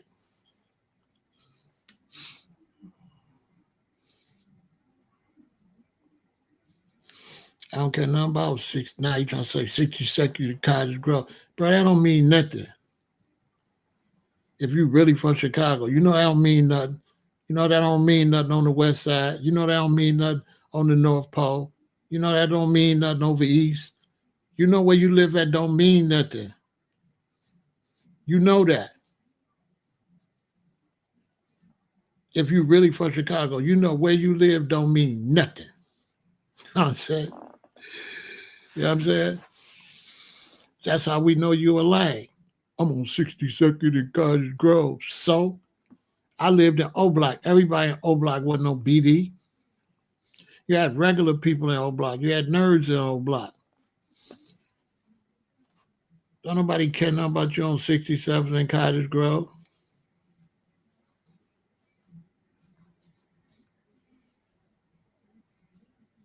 In the real world, 67th and Cottage Grove mean you ain't financially doing that good. That's what that mean. If you live on 62nd and Cottage Grove, yeah, your money, you know. I ain't trying to money shame you. I'm just saying you telling on yourself. You telling your, you know, you're telling your financial status.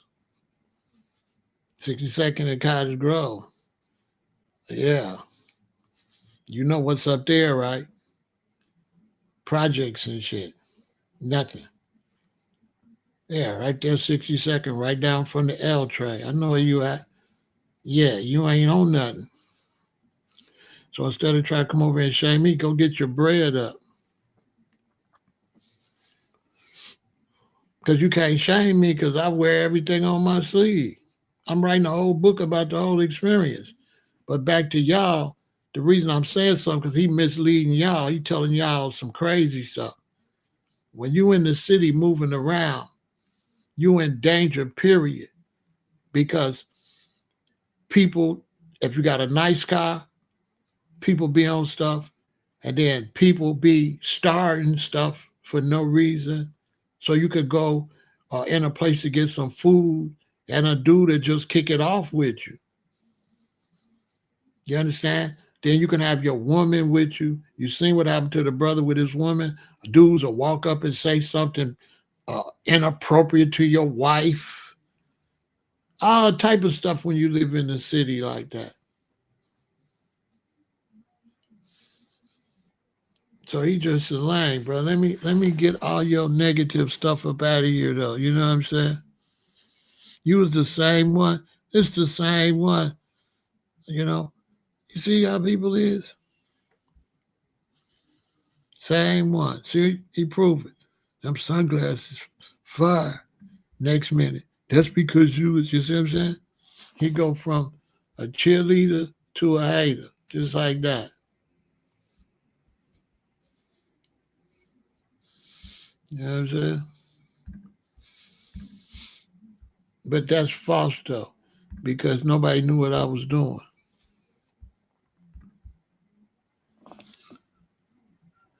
Nobody knew what I was doing. You know what I'm saying? I wasn't. I was. You know what I'm saying? I wasn't where you could look at me and know what I was doing. I was serving business people. Just he don't know nothing about that. I was serving business people. I was doing delivery, so I didn't have a spot where nobody could identify me. Nobody identified me as a drug dealer. See what I'm saying? Nobody knew what I was doing.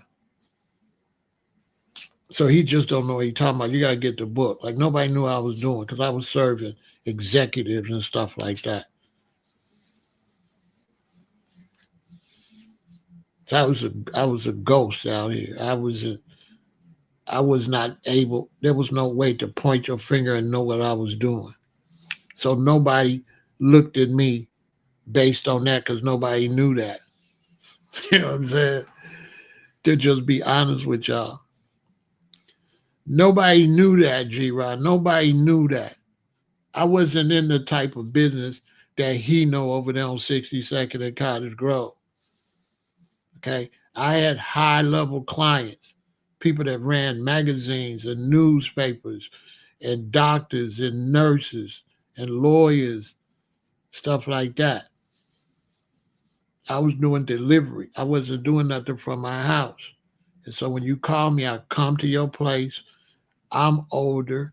I look like a regular citizen. You look like a regular citizen. I come in, give you your stuff, stay in there for a few minutes so the neighbors won't see me pull up and leave, and then I leave. So the success of my business was based off of I made everybody look normal. I helped people look like they wasn't dealing with drug dealers. That was my job. My job was not to look like a drug dealer and to serve my clients where it just looked like I'm a cousin or I'm a family friend. I wasn't moving around like a drug dealer. That's how I made a lot of money. So he's a fool. He should have asked me if he a G. I live in Harvey. I'm delivering downtown, the north side, the west. I'm not delivering nowhere where I live at.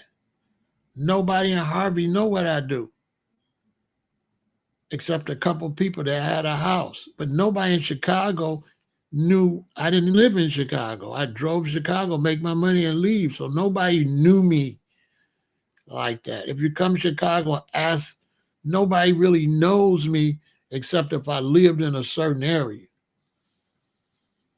But nobody really knew what I did. Even when I was in O Block, nobody knew what I did. Because when I was in O Block, I just put on regular clothes, hid my car, and bought an old van. So when they seen me walking in and out of O Block, they didn't know what I was doing. I couldn't let them BDs know what I was doing in their turf, and I'm a folk. You know what I'm saying?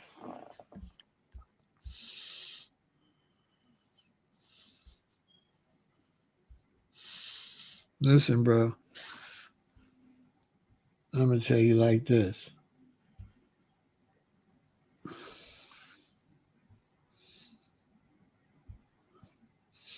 Goodbye.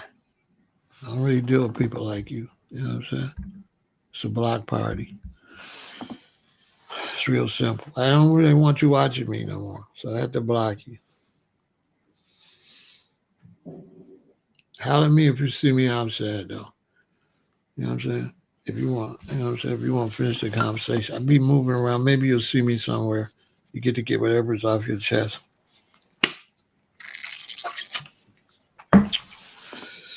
You got to go somewhere else. This is high level, intelligent conversation. You're talking about the police. And so when you're dealing with the police, always be cool and calm and always be prepared to go to court. Always remember, especially young black men, that you got the police and then you got the judge. So never get caught up in the police. Wait and go see the judge. The worst thing you could do is get caught up with the police because no matter what, you still got to go in front of a judge. And the judge is nothing like the police. In the judge's world, the police is just like you. So when you go in front of a judge, the judge is looking at the police and the judge is looking at you. And the first one lie loses. The judge don't care about neither one of y'all. The judge don't care nothing about the police. And the judge don't care nothing about you because the judge is the judge. Okay? So anything happens concerning the law, chill and let it go in front of a judge. Keep your mouth shut. Don't talk to the police. Only the basics. How you doing, officer? What did I do? Here's my license. Shut up. If they're going to take you to jail, shut up. Don't do no explaining. He's not the judge. Be quiet. So I'm giving y'all game. Don't let no sucker come over here and distract you. The judge is what you got to deal with. The police only work for the court system to bring you in to go to the court system. The police don't make no decisions. So why would you be all upset when it all up to the judge anyway?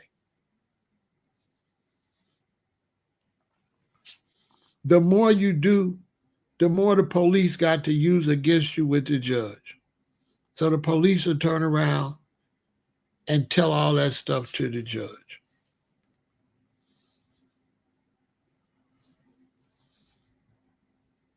You see what I'm saying? The police will tell all that stuff to the judge. So what you want to do is you want to be quiet. This has nothing to do with doing crimes or nothing.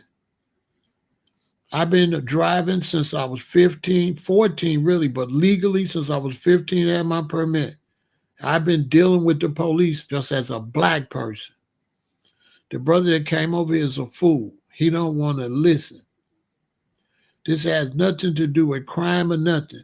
This has everything to do with being a black citizen driving around. Now, ladies, when you in the car with your king and you sit in the passenger seat and the police pull y'all over, you be quiet. Same thing, brothers. If your queen is driving and you in the passenger seat, the person in the passenger seat don't say nothing unless you ask the question by the police. Be quiet. Be quiet. Don't say nothing. Nothing. If I'm driving and the police come to this window, don't you say nothing. If you sit in the back, don't say nothing. If I got y'all in the car, if it's 3 of y'all in the car, y'all shut up. Don't talk to each other. Don't say nothing. Shut up. Just sit still. Shut up. Because talking makes it look like you planning something and all that. You causing problems. Shut up. And let the driver talk. If you're the driver, say very little. They're going to come to your car. They're going to ask you for your license. Give them your license. If you want, ask them one time, what did I do? If they don't tell you, shut up. Don't keep saying, what did I do? What did I do? What did I do? Hey, ask them one time, what did I do, officer? You're going to say license. Give them your license and shut up. He heard you the first time. He'll tell you. He might take your license, go back to the back car, look at your license, come back up and say, okay, this is what you did. But he going to tell you when he get ready. Shut up. Now, the more you shut up and the more you don't say nothing, you got to understand the police is driving. He's right here. When he pulls you over, from the time he decides to pull you over, he starts escalating his mentality. His temperature starts rising from the time he decides to pull you over. By the time he walk up to the car, he like this because he got to protect his life. Because you could be anybody and you could just get out spraying. So stop thinking the police is a joke. Their life is in danger with every car they pull over. Let's say the police pull a car over. It's a dude in the car that's a felon. If he get caught with a gun, he got to do 15. He can't go back to jail. Okay? He can't go back to jail. Hey, bro, don't be pointing, don't making no pictures of no gun pointing at no police. What is y'all doing, bro? You see what this dude posted? Boy, it's some real negative people. Bro, don't post nothing like that over here. What is you doing? Anyway, it's a brother in the car. I'm the police. I'll pull him over. He got into it with some dude in prison, but he got out right before they shanked him. If he get caught with a gun, he get 15. If he go back to prison, he might not even live. So he already ready to crash out. When I walk up to the car, he might come out spraying. Every car I pull over, if you're a police officer, every car could be your last day if you ain't alert. It's a dangerous job. So when I pull you over, I'm on something. Now, if you ain't on nothing and you ain't high intensity every time you make a traffic stop, you're not going to last as a police officer.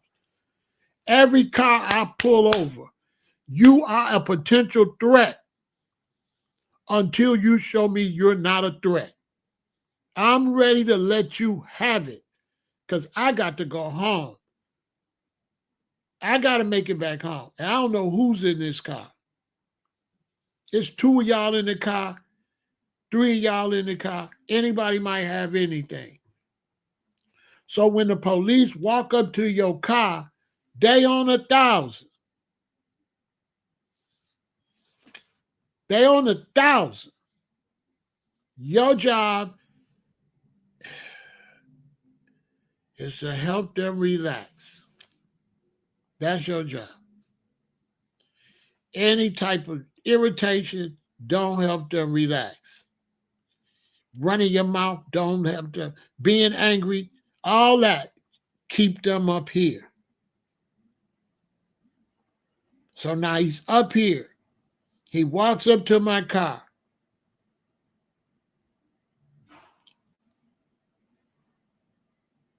License. He right here. Like license. All right. Give him my license. I don't say nothing. I give him my license. I don't say nothing. He come down a little bit. You get in the car. He start running my information. He running my information. My information come back. I ain't got no warrants, nothing like that. He come down. He come down to 500. He had 500 though. He's still up. He was at 1,000. He had 500. He walked back to the car. He say, I pulled you over because you got a tail light out. I say, for real? Oh, damn.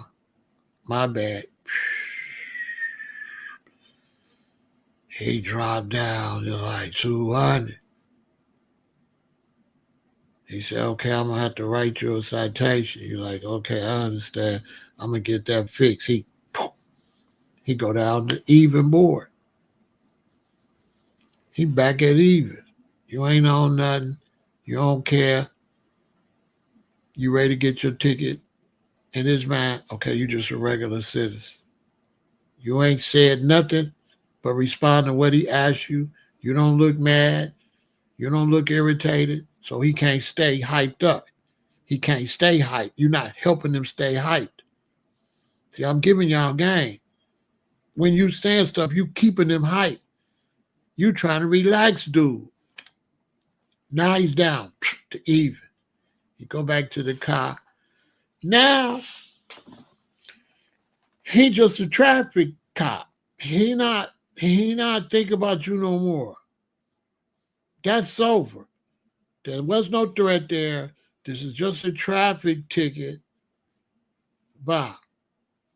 So now he at work with his other part of his job, which is the paperwork job. So now he's thinking, man, I don't want to go to court. I don't want to be going down to that courtroom. Sometimes they don't want to be going down to that courtroom, sitting in there. So they like, oh, he's cool. I'm gonna just give him a warning. If it's two and they say, what do you think? I mean, just give him a warning, let him go, man. Let's go get something to eat. I ain't gonna be sitting out writing this ticket and all this. You come back, okay, here's your lights. Okay, I'm gonna give you a warning this time. Okay, kind of slow it down. Get that tail light fixed, okay? You're like, all right, man, thanks. And you always tell them, listen, man, you have a good night and y'all be safe out there because you always talk to him because like he's at work and you always let him know you know he got a dangerous job. Don't be playing stupid like the brother came over here playing with me. Always let him know that you know he got a dangerous job. If you're a real person, you're supposed to know this. If you're a doctor, you don't got no dangerous job. If you're a lawyer, you don't got no dangerous job. You work in some office building, you don't got no dangerous job. This is a man pulling over people for breaking laws and stuff.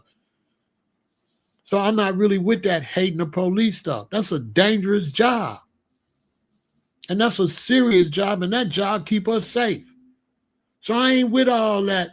I ain't with that anti-police stuff. I'm pro-police. Because people breaking our houses and people breaking our cars and people steal our catalytic converters and people snatch our children's bikes and all type of stuff. People commit crimes. Now, how you going to be against the police when the people don't know how to act? The people don't know how to act. People be drunk, starting unnecessary fights, snatching purses, beating up women, all kind of stuff. So I respect the job of the police. My daddy was a bus driver. No difference. The police. The bus driver picks us up. The mailman delivers the mail. That's all the same to keep the city running. You cannot have no city without the police. You can't have no city without a mailman, without doctors, lawyers. Come on. So I am not anti-police. The police is necessary. And the police is a job that a lot of people that can do it well can get better jobs. So because some of the people that can do it well can get better jobs, then sometimes we stuck with the worst people to be police because the ones that can really do a good job, they be doing stuff like personal security, FBI, Secret Service, stuff like that. So just the basic police, it's hard to find good help because the good help is getting real good money.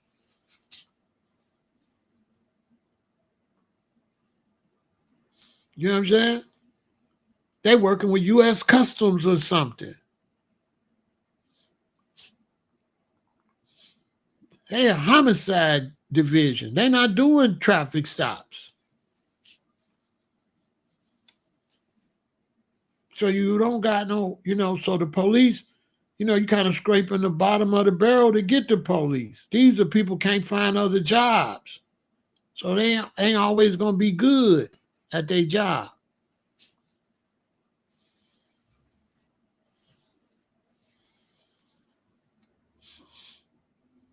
And so my advice to especially black men and stuff, the police just doing their job, man. Just shut up. Act like a soldier. And the police pull you over, name, rank, and serial number. And that's it. That's what Khalid Muhammad told y'all. Khalid said, when they pull you over, name, rank, and serial number. And that's it. Be quiet. Because if you're somebody that like to talk too much to the police, you'll never get in the car with a person like me. As a matter of fact, you could get hurt. Because if you're in a car with me, and the police pull us over and you talking crazy, I'm going to feel like you put my life in danger. You're going to have serious problems once we get back to our location. Because I'm going to be looking at you like you try to get me hurt. I'm going to take that real. And you in my car and you talking, I ain't gonna take that good. That's why young black men stop hanging out with black men, stop hanging out with them. On the streets, we don't be letting nobody in our car. The only way a brother can get in your car, you gotta know he know the rules. You cannot be riding around with people in your car. You can't have nobody in your car that when they see the police, they stand at the police. You can't have nobody in your car that talking when the police is talking to you. You have to know who getting in your car because the passenger could get you locked up or unalived. Your passenger. Your wife and your woman got to know to shut up. When a woman's out with a man, she need to be seen, not heard. Shut up. Because if she can't take getting locked up, why is she talking? If she gonna have a fit when she get locked up, then be quiet. You ain't ready to get locked up, so why is you talking? They're gonna get me locked up because you're gonna irritate this dude and he gonna take it out on me. And then you still at home.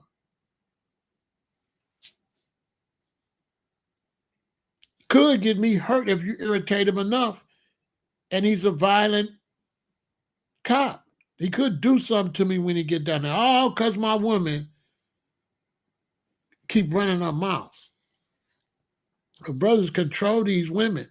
When they in the car with you, they got to shut up. Don't say nothing. Not just your woman, anybody. Only let the driver talk. Keep your hands where they can see them. And don't be doing no damn fidgeting. Where was I at? I was somewhere. I had somebody in the car with me, and the police was doing. This fool was trying to go into the thing where you store stuff in the middle. I'm saying, dude, or the glove compartment, dude. Why is you opening the glove compartment with? You know what I'm saying? Now he wasn't trying to do nothing. He just stupid. Could have got us shot right there. So in the streets, we don't be riding. I rode around Dolo. You can't have nobody riding around in your car. Nobody riding in your car with you. You got to tell them the rules. If you're driving a car and your wife be in the car, tell her the rules. Babe, if the police pull us over, don't you say nothing. I don't care what happened. Shut up. Because if he get mad enough, he going to slam her on the ground too. So her name need to be West, and she need to stay out that mess. One person talk, the driver. You can show no emotions. If you show fear, if I'm a police officer, fear means a possibility you doing something. So fear is not good because a person that's not breaking the law, why is you scared? Like I said, my father was in the car. The detective drove up next to him, stared at him. He didn't even see him. Why? He not scared. Why? He a bus driver.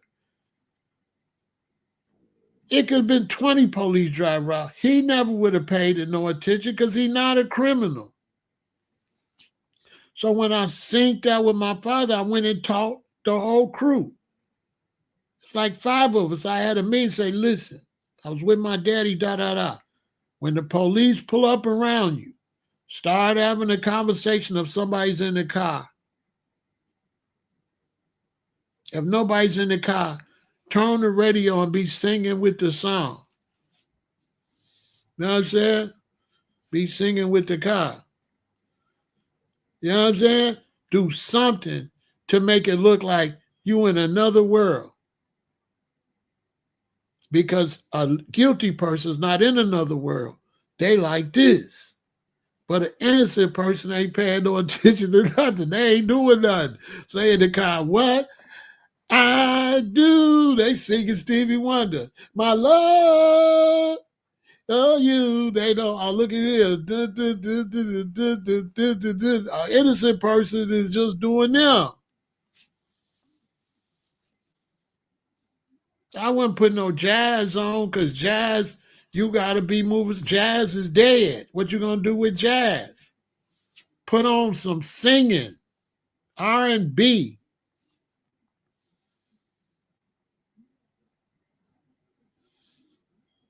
Jazz, they ain't going to know you got nothing on. They got to know you got something on. You can't sing the jazz. You can't sing the jazz. Put on something that you can move your head to. Jazz is too mellow. Soon as you see them starting to pull up next to you, you turn the station and you start rocking your head. They on this side. You never look that way. You never look that way. You just like in the zone on your own. They're going to look at you and they're going to look and it's going to say citizen. And they're going to look, hell, they're going to look at you. They're going to register like a computer. Oh, citizen. He don't even see us. Oh, citizen. Okay. We looking for crooks. This ain't no crook. This is the guy enjoying his music. Yeah. Even if you ain't no crook, you don't look scared. You're not giving them no probable cause. You in your own world. They're not going to go and stop you out your world. Hey, stop listening to your music. Pull over. They're not going to do that. Unless you got bad plates or something like that. But as far as just pulling you over on suspicion and you in your own world, they ain't going to do that. They're not going to stop you and take you out your world. They're going to leave you in your world. They looking for somebody. They looking for something else. They're not looking for you. You look too normal. Even if you ain't doing nothing, if you just worried about the police, this is how you make sure they don't mess with you. If you're on the phone, get that fuck off the phone and turn on some music and start bobbing your head to the music if it ain't got no lyrics. Don't look to the left door and never, ever, ever, ever look in the mirror like this when they pulling up. They go never look. You see them out, or they go to police. Do not look at the police. Don't. And if they pull you over, keep your mouth shut. Keep your mouth shut and think about whatever they're going to do after all of that. Whatever they're going to do, you're going to be all right. If they go tow the car, you go see a judge, that's all fine. You just want to be alive. Anything they're going to do, never let them know it bothers you. Because he might be an asshole. So now you see you're a black man with a nice car. So now you want to come and make up a rule to tow the car. He said, we're going to have to tow the vehicle. You say, okay, well, all right. What would you say? Okay. They're going to be like, hey, they ain't getting no fun out of that. They ain't getting no fun. So now one of the other department might say, all right, man, let them go. Because if they trying to irritate you, they trying to get something out of irritating you. And if you don't become irritated, they not getting what they want. If they trying to ruin your day and you don't act like it's going to ruin your day, they not getting what they want. So they a lot of times stop doing it because it's not pleasing them. They trying to irritate you. And if you can't be irritated, they're going to try to find somebody they can irritate. They're going to reverse their mentality like, I'll leave them alone because they not getting nothing out of it. Because a lot of times if it's racism, they trying to irritate you. That's all they trying to do. That's it. And with the police, once they can't irritate you, they kind of become your friend. They buddy with you then. As soon as they can't irritate you, they start saying, oh, he's cool. That's what they're thinking. Oh, he's cool. Because you can't give them no personal hang up. Even if they don't say you cool and they tow the car and everything, as long as you stay regular, at some point they're going to say he's cool. We shouldn't even did all this. Even after towing his car, look, he just chilling. It's a fact. I've been arrested. I'd be in the back of the car just chilling. I'd be in the back of the police car on the way to the police station. I'll just be chilling. When I get to the police station, they looking at you to see if you're mad. I ain't even mad. I didn't say make them feel appreciated. I ain't say all that. Y'all let me teach. Don't teach on top of me. Yeah, don't teach on top of me. I don't like when people teach on top of me because you saying something I ain't saying. I did not say make them feel appreciated. I said chill and don't let them see you get upset. Because if you kissing ass, you're going to jail. So don't listen to them, make them feel. If you try to make them feel appreciated, they're going to make you miserable. Because now you look like an ass kisser. You cannot be no ass kisser. Ass kissing mean guilt. For real. You trying to talk yourself or be nice your way out of something, which means you into something. It has an opposite psychological effect. Shut up. Period. So how you going to make them feel appreciated? You not say nothing. To make them feel appreciated, you got to be running your mouth. Don't say nothing. Be quiet. Don't make them feel like nothing. That's the wrong advice. Don't do nothing. Get them your license. Whatever they say after that, do that, and that's it. If they let you go, then you tell them, have a good night, y'all be safe. This puts the word out with everybody about you, and this protects you in case you run into them cops again. That's it. But you ain't trying to make them feel no appreciated. Shut up. You don't want them to feel nothing. Okay? You don't want them to feel nothing. When they don't feel nothing, that's when they let you go. You want it to be blank. You want the experience with you to be blank. Like totally blank. They just walked to a car, got a guy's license, went and sat down, and came back and gave him a ticket. That's it. There's no interaction. Zip it. You're blank.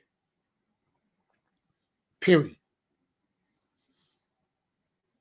All you say is, what I do. And don't be like, what I do, officer. Don't ever call him an officer. Now you're making him a police. You're trying to undress him. You're trying to make him a citizen. Don't ever call him officer. Call him bro. Call him dude. Or just say, what I do.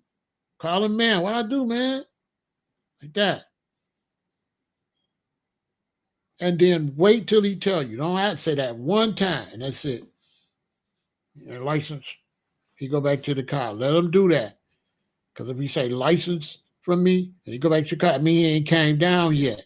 He's still. So I got to just leave him alone. Let him get the license, go to the car. A lot of times when he go to the car, that's when he come down. He look it up. See, you ain't got no criminal record. You ain't got no warrant. Stuff like that. Now you got to write the ticket and stuff. He started to come down. Now he might say, I'm going to give you a warning, right? So when he say, I'm going to give you a warning, cool. Now if he give you a ticket, right? Don't say nothing. Take the ticket. And he say, okay, not watch that next time. Say, okay, I sure will. Still tell him have a good night. Be careful. Now, he's still going to be de-escalated from that situation before you go to court. Now, before you go to court, when your case come back up, he got to think back about you because he's going to court for a lot of cases, right? Some of them ain't that memorable. Some of them are. You want yours to be memorable as there was no problem. You was just chill. So now when it's time to go to court, they say, Pharaoh, you look at it, you try to remember, he ain't going to remember nothing negative. I didn't say, because if I said something negative, he's going to remember, oh, that's the guy who was talking shit. See what I'm saying? But because I didn't say nothing, he either ain't going to remember or he going to remember, oh, yeah, I remember Pharaoh. He was chill. Judge say, well, you want to pursue this? Yeah, nah. Let him go home. He cool. Because he still might be coming down. He's still going to come down before court date. And if you was chill by the time court date, it's a big chance he ain't going to pursue that ticket.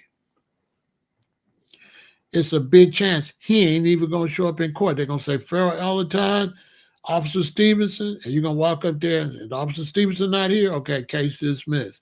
He ain't even going to come. Because you didn't give him no memories. Don't give him no memories. None. No good memories or no bad memories. Nothing. Blank. Y'all listen to me. This is how I do it. Blank. No memories of nothing.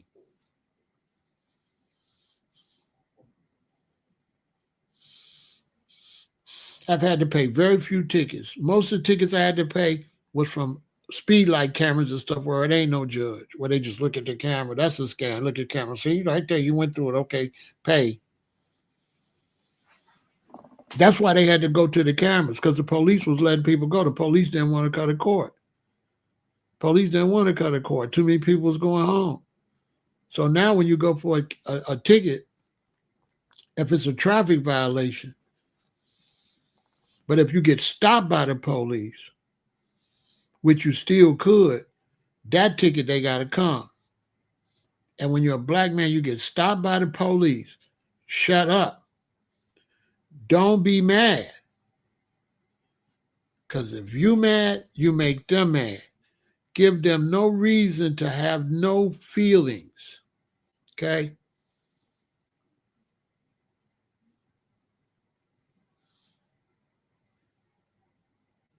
Ride with it.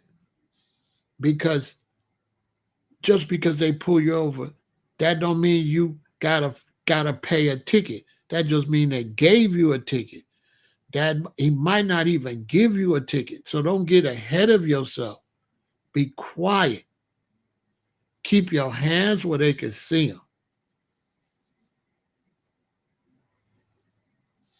Don't have nobody in the car with you fidgeting and stuff. If you got a fidgeter in the car or you got somebody in the car, when the police go back to those, tell them, be still.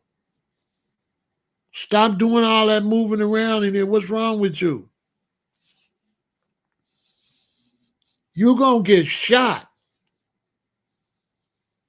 What is wrong with you? The police walk up to the car and you fidgeting around. Man, be still. What is you doing? This man is scared. This man don't know y'all. You're making him nervous. You don't want to make the officer nervous. You want him to relax. You ain't on nothing.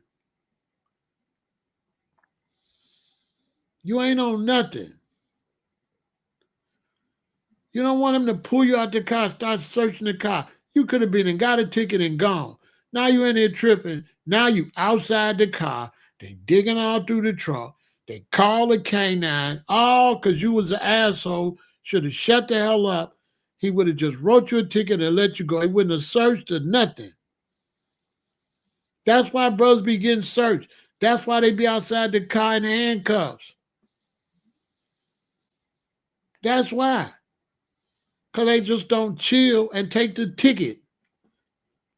You start irritating the cop, now they might tear your whole car apart. They might leave you standing out here for a minute now, handcuffed on the side of the road. Mr. Big Mouth. You understand? Mr. Big Mouth, you running your mouth. When you could have just been quiet, got your ticket and gone. If you be quiet, now you're making a job easy. That's what they want. They want to be able to write you a ticket and go out. They don't want to be out there messing around. But you causing it, you angering them. You fidgeting around, you doing stupid stuff. Police come and knock on things, say, let the window down. You got a crack in the window, don't want to let your window down. You trying to send the license to the thing. And then you wonder why he bust your window up. Fool, roll the window down, get a man the doggone license. What is this? You got the window crack. You gonna stick. What is that? It's with your scary ass. I can't stand scary brothers like that. You know, out here act like a punk. Scared of the police. You know what I'm saying? What kind of G scared of the police? Like they just gonna come and just shoot you. They not gonna just come and just shoot you. That's all bull, man.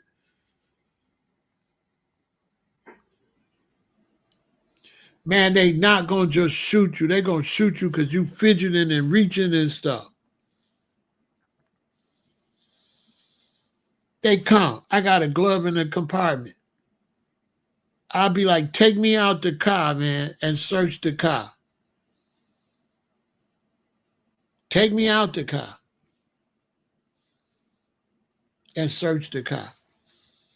So I'm outside the car. He says, the glove in the, I want y'all to find the gun. I didn't want to be in there. You know what I'm saying? I'm not going to tell him it's a gun in the glove compartment. I'll be like, take me out the car and search my car. Okay? Here. I'm like, put the cuffs on me, take me out the car and search my car. Ryan Hinton case. Who is Ryan Hinton? Let me look it up. The police shot him. Hold on, wait a minute. Let's take a break and I'll tell you. I don't know nothing about the case. Let me look.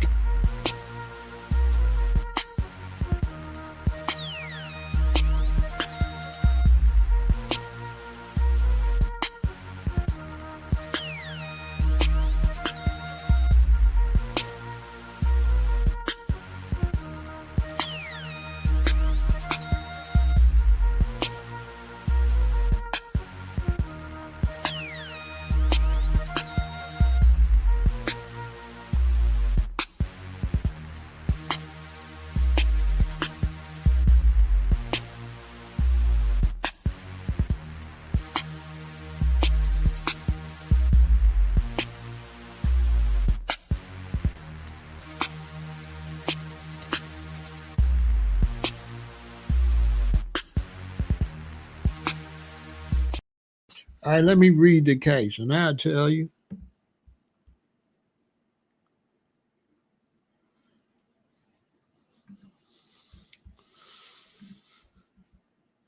He should be still alive. Okay.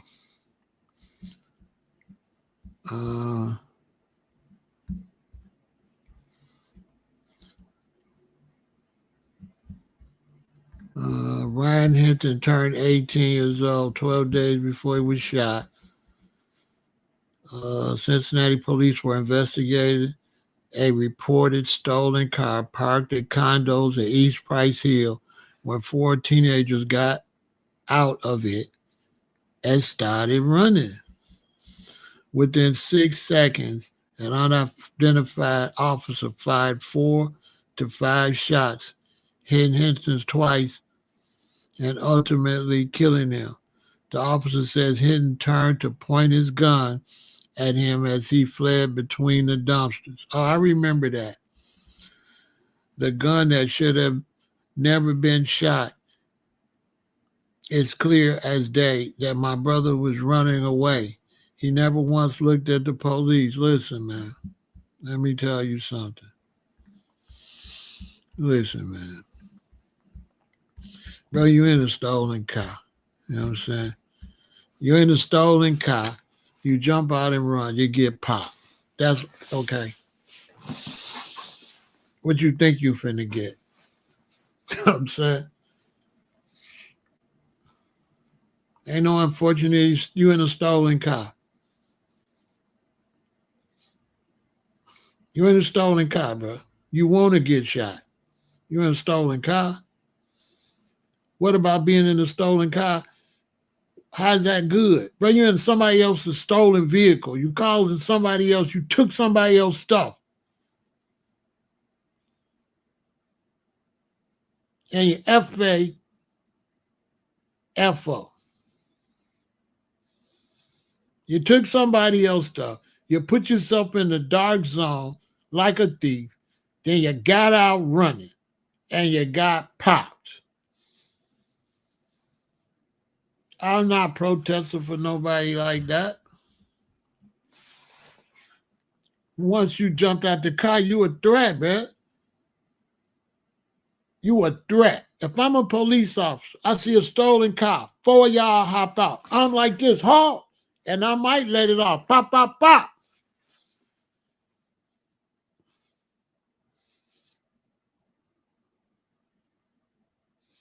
Yeah, you might get popped if it's me. That's what you get in Cracker Jack. And then the mamas and them gonna cry, but your baby was stealing cars. Your baby was stealing cars. Your baby was riding around in stolen cars. Now, I don't know what about riding around in stolen cars mean you're going to live a long time. Because what I think with stolen stuff and that type of stuff, that equals prison or death. I wouldn't protest for him. That's what black people be protesting for shit like that. It's wrong, whatever. Y'all asked me my opinion, right? I gave you my opinion. Right? You asked me my opinion. Did you ask me my opinion or did you ask me before you want to debate? Do you want to know how I look? Did you really want to know my opinion or do you want me to convince or what? Because now I'm confused. I thought you wanted my opinion. You don't want my opinion or let's just say what, you know what I'm saying? Don't ask me my opinion if you don't want to hear my opinion. Now you try to go back and forth. I'm not going back. That's my opinion. You jumped out of a stolen car. You got popped.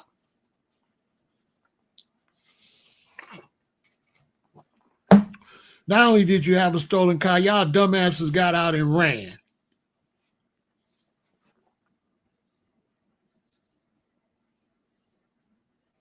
What do you want me to say? Should have went his ass to school, made something out of himself. He wouldn't be shot.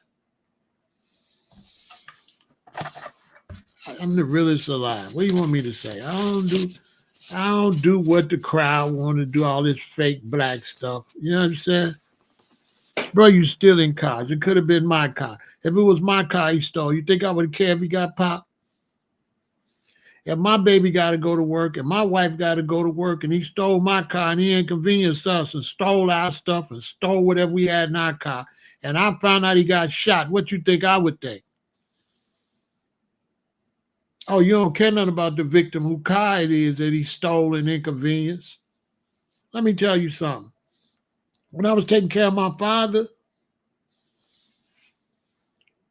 one day we looked in the back, it was a van parked in our backyard, right?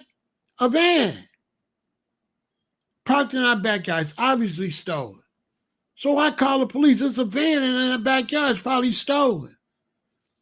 Say I call them like 9 in the morning, 10, 11, 12, 1, 2. They don't show up. I look in the back, the van gone, right?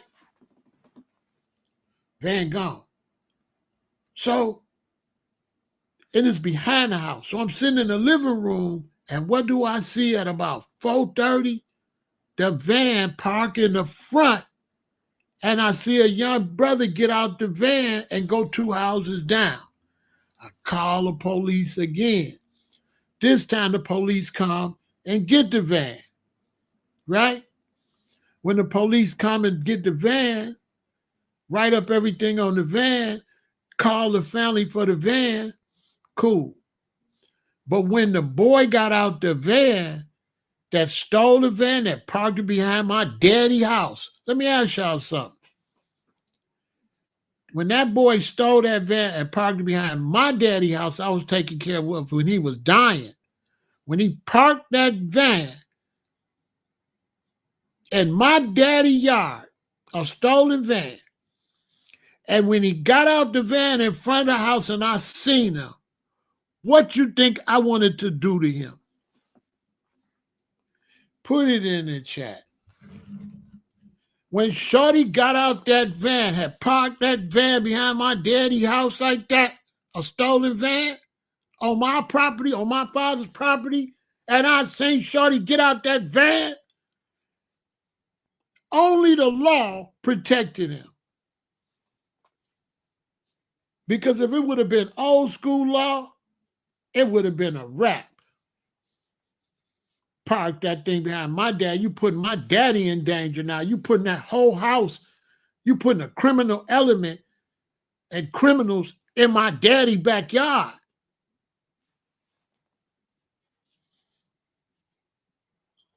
But I had to call the police. I ain't finished though. So we call the police. So late, about 10:30 at night, I look out there on everything. I see a brother and his wife and 2 little babies. It was Dave Van. Well, this lowlife had stole a black family, a young black family van with their children's stuff in there and everything. He had stole them people van, a family. I went out there. Man, my heart was pulled out my chest for them. And they was out there trying to see which clothes, what they still had left. They had 2 little kids, like 3 and 5. They baby clothes in there. You could tell they was a struggling up and coming black family. And this black dude that robbed his own black people took this family's van, parked it in my daddy's backyard, and then took it and parked it on the front of the block like walking back because a family rented a house and bought all that crime. From the time they rented that house, somebody stole our catalytic converter. Probably was him. It was probably him stole my wife's catalytic converter. Because people that rented a house ain't legit like all the rest of us owned the houses. Somebody rented a house and these scumbags moved into that house.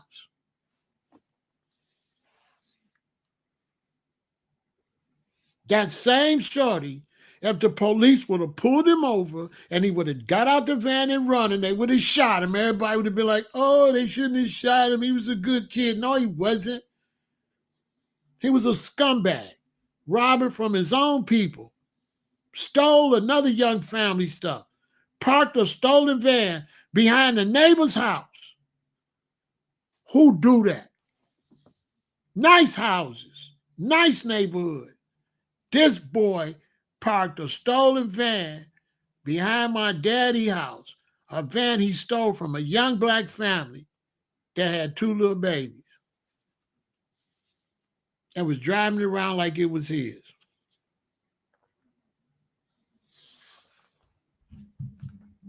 And them 4 dudes that jumped out that car with that boy wasn't nothing, okay?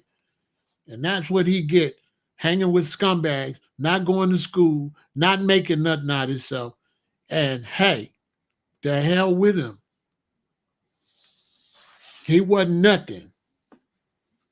And when we be protesting for scum like that, then we be looking crazy. But we don't help nobody go to college. We don't put up no money to try to pay for nobody to go to college. We don't be trying to help none of our smart kids. We be protesting for the scumbags that get shot. But our children trying to go to school, trying to get education, we don't put no money to them. We don't have no rallies for them. We don't have no marches to raise no money for kids to go to college or nothing like that. But you want to cry from some 4 dudes jump out of a stolen car, no respect for the people they stole it from, talk about, but he didn't point the gun and all that. He did all these crimes. Then you want to say he didn't spin around with the gun. But he got out of a stolen car and started running. But he's innocent. But he's an innocent, poor victim. He's a victim in a car that they done stole from the real victims. It's the people that car he stole. Come on, man. That's why white America don't be respecting us for that right there. See, that's disrespect to the black community. Trying to protest for that boy that basically got unalived because he didn't do nothing with his life. That's why he's not here, because he was doing hood rat stuff. That's why he's not here. He ain't not here because of the police. He not here because of his own actions. That's why he's not here.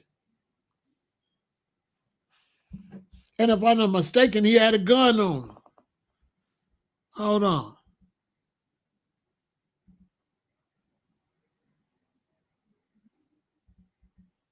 If I'm not mistaken, he had a gun on him, didn't he?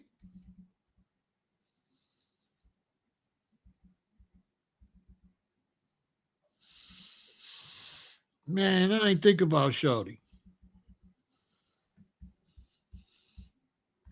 Hold on. If I ain't mistaken, Shorty had a gun on him. They just said he just didn't. They just saying he just didn't shoot it or something. Hold on.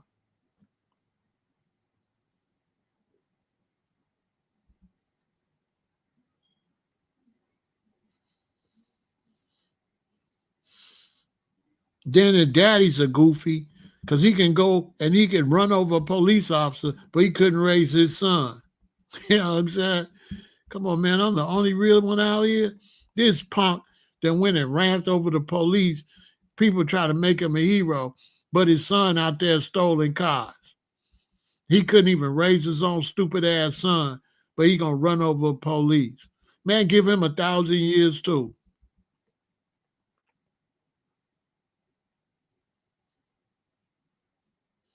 Give him 1,000 years.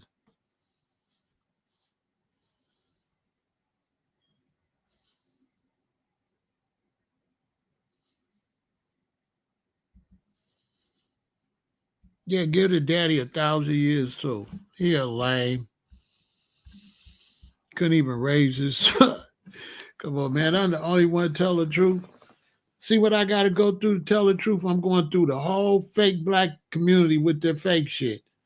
Dude so mad at the police, but couldn't raise his own son, keep his son out of stolen cars and run around with a bunch of losers. His son run around with a bunch of losers. All 4 of them was trash. Now the daddy want revenge for the police taking out the trash. Couldn't raise your son. He couldn't raise, he's a failed father as far as raising his son to be decent. You obviously wasn't no kind of daddy. You couldn't keep Junior from out here riding around in hot cars and running around with losers. And then he get popped. And now you want to be mad at the police.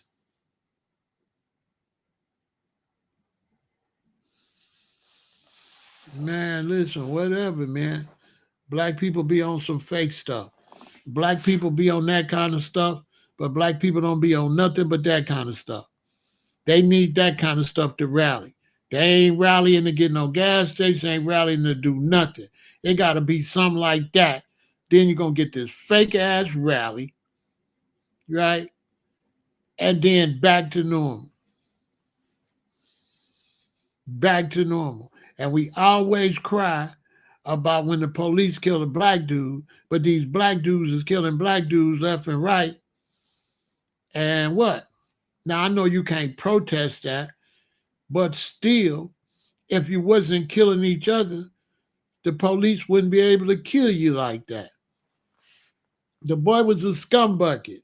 And when you're a scumbucket things happen. When you're in a dice game, people get hurt. When you're selling illegal substance, you're in the dark side. Things happen. Anytime you're on the dark side.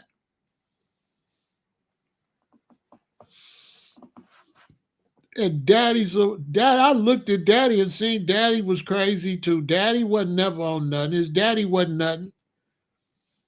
His daddy threw his life away because he didn't have a life. Don't you think if his daddy had a decent job and some kind of decent career, you think he would have crashed out like that? His daddy crashed out because he's a scumbag too. And they're looking all crazy and stuff. His daddy ain't shit. You know what I'm saying? His daddy ain't nothing. You know what I'm saying? I see that fool in there. Come on, man. I'm the realest alive. When I say I'm the realest alive, I'm the realest. I'm going to tell it to you in the raw. I ain't following no fake stuff. Black people need to stop following stuff like that. You was in a stolen car, hopped out and ran. All right. Next story. What do you think going to happen? I asked his daddy, what you think was going to happen? You think your son in stolen cars way is going to end up being a lawyer or a doctor? I'm confused. What is his path? Where was he headed? Because I could swear in the streets we teach that his son was headed to the graveyard of prison. That's what we teach. That we teach that them 4 boys is headed to the graveyard anyway or the prison for life. Or at least 20, 30 years, that's life. So we ain't never why is they worried about this boy that wasn't going to amount to nothing? Well, we losing. I tell you what we losing, somebody running around stealing our cars. That's what. Running around stealing his own black people's car, but now this is a black subject. But whose car he stole? A black person's, most likely. So where's all this black pride when it comes to the little boy and the 4 boys jumping out of stolen cars, riding around in stolen cars like that's cool, not thinking about the people they victimized in the cars they took from other people. Because the person got the car, if they got the wrong son or something, they would have did him like that too. Then what the daddy would have said if he stole my car and I would have caught him and did that to him. What's the difference? What's the difference? Because the people who car he stole might have been looking for him too. Either way, he was on the dark side. He was living like a scumbucket. How are we going to teach our kids something when we standing up for somebody that's not doing what we want our children to do? We're supposed to tell our children, don't be like him because you're going to end up like him. And don't be like his daddy because you're going to end up being like his stupid ass daddy. And his daddy ain't no G. His daddy got mental issues. And he going to go to prison and he ain't going to be nobody in prison. He just going to be a buster to do whatever they tell him to do. If he don't be nobody's girlfriend. He ain't hardcore making all them crazy faces. Come on, man, stop. His daddy come get locked up with us making them crazy faces. We'll straighten his face out. He looked like a nut to me, like he got mental issues too.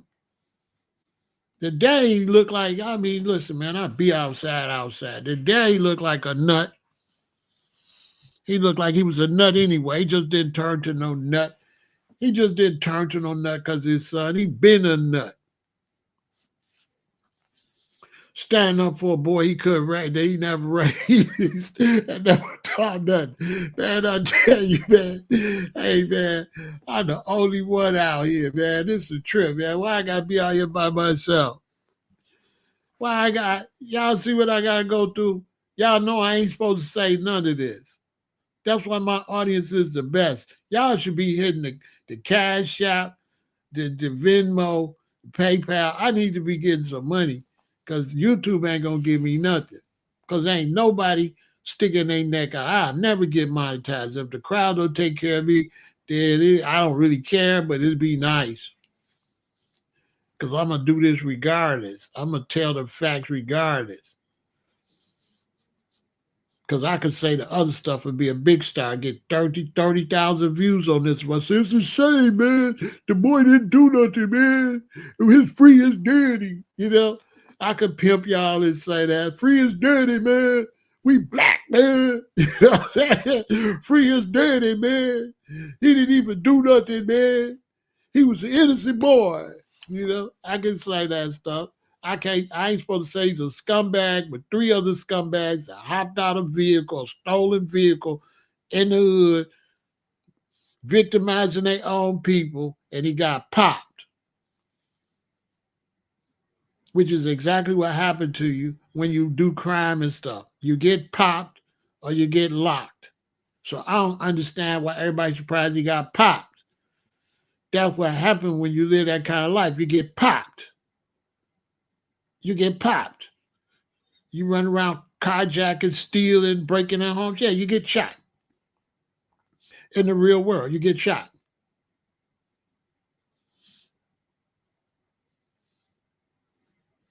The round car, and they see it with all 4 men there, they're going to light the whole car up. His daddy was doing the same thing, like father, like son. Let me see the daddy's rap sheet, because he looked like he got one. Yeah, it's sad. When I was outside, his daddies was the ones I used to have to get straightened. You know, you have to straighten them. You know what I'm saying? Hey, I always told people like his daddy, hey, listen, don't let being crazy get you hurt, okay? Listen, don't be around here trying to play crazy and get hurt. You know what I'm saying? Okay? You understand? Don't get out here acting crazy and get hurt. You're going to get hurt acting crazy. Man, I don't care nothing about his daddy. His daddy was raising scumbags that was victimizing the black community. You know what I'm saying? Stealing aunties' cars and stuff like that. He couldn't have stole my car. My car has stuff on it. My cars have stuff on it. My car's got engine locks and stuff on it. You can't steal my car. You can't steal my car.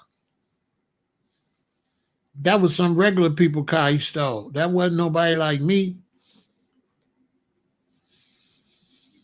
That's some single mother or some young person car or somebody got to go to work every day car. That was somebody had to figure out a way to get to work and stuff like that. All type of inconveniences. People could pass away because you stole their car. You just stole their car. Their baby got to go to the hospital. Somebody got to go to the hospital. They got to wait till ambulance person pass away where they could have put them in the car and go. You never know down the line when you do these crimes, the horror you could bring to family. You just stole my car. I usually take my daughter to school and stuff. So now my daughter got to walk to school and then my daughter get jumped, shanked or something, walking to school. Why? All because you stole my car. So we're not going to pretend. See, stuff like that got consequences from the person lose their car. You could throw their whole life off and cause them a death in their family because you stole their car. Then you're going to steal a car in the black community, ride around with it in the black community, get shot by the police and expect the black community to cheer for you and your daddy when the black community is who his son was victimizing. That's who them boys was doing. And that ain't the first car they stole. They was probably stealing cars all the time. That's what these shorties be doing. Stealing cars from their own people and joyriding around the neighborhood doing crimes.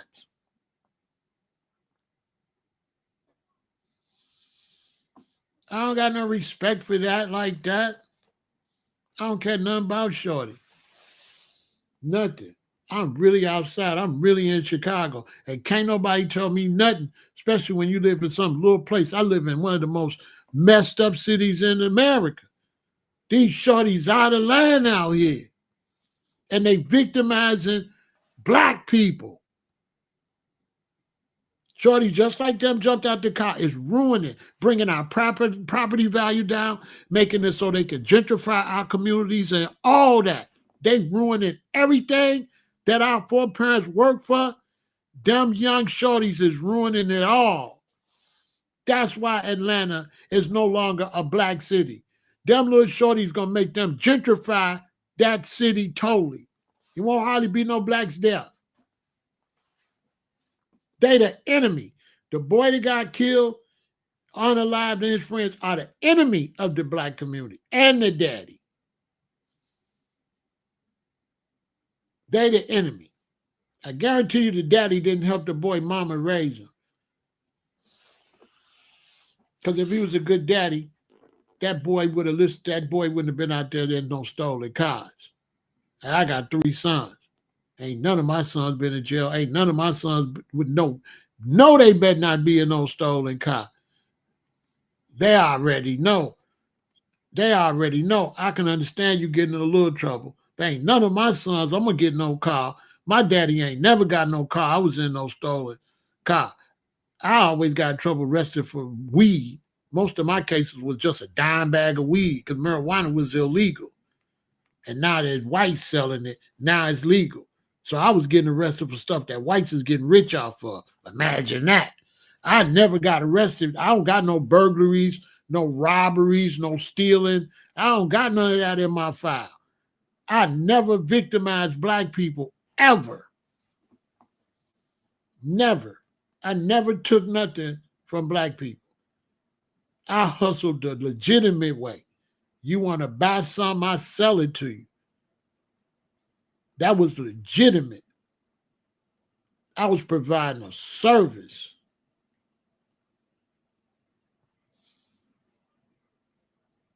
And that's what I was doing. I was providing a service. I wasn't stealing and doing all that. So I don't care nothing about dude.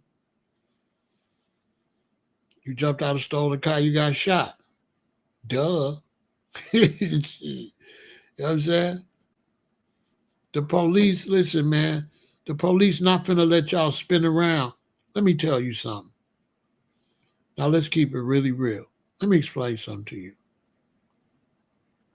I monitor a X page, what used to be Twitter, called Chirac Homicide. I post all the shoes. Let me explain you something. The police had to do that. You know why? The police got regular automatic weapons. The shorty got switches on. Pulling in it. When they have shootings and stuff here in Chicago, it'd be 100 bullets. People got hit 4 times, it'd be 100 bullets, 100 shells on the ground. Because these shorties got these switches. So now if you're a police with just a basic revolver, a basic automatic revolver, and 4 shorties jump out, your life is in real danger. You can't afford to wait till he spin around. If he spin around and he got a switch, it's over with for you. So the police got to shoot early. But nobody want to tell the truth. The police got a split second to do something to you. They can't wait to see what you got. Not with them switches. Not with them switches. I go to court and testify on behalf of the police. Not with them switches. Not with them switches. These shorties got switches. If I'm outside, I don't have no weapons on me because I'm a felon. But if I had a weapon on me and a cop pulled up and just stopped in the middle of the street, And as soon as the doors start to open, I see some shorties, I air it out.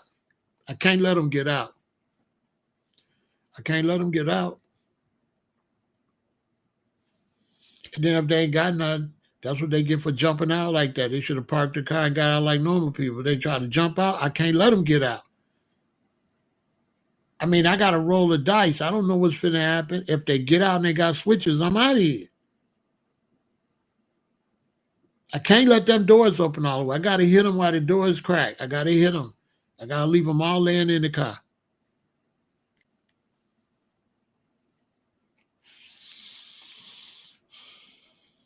That's why you ask the right person. Ask somebody that really know what's going on.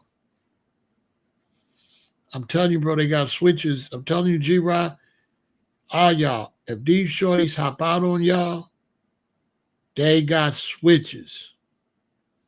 And if they bloodthirsty, you out of here. And them switches is all across the country. It's just a little thing you can put on the like they touch it. That's how it empty. It don't empty like no machine gun. No, it go. Okay, a handgun. It don't empty like a machine gun. A machine gun. No, it don't empty. It go. That's how it empty. Faster than a machine gun. Faster than a fully automatic rifle. It empty.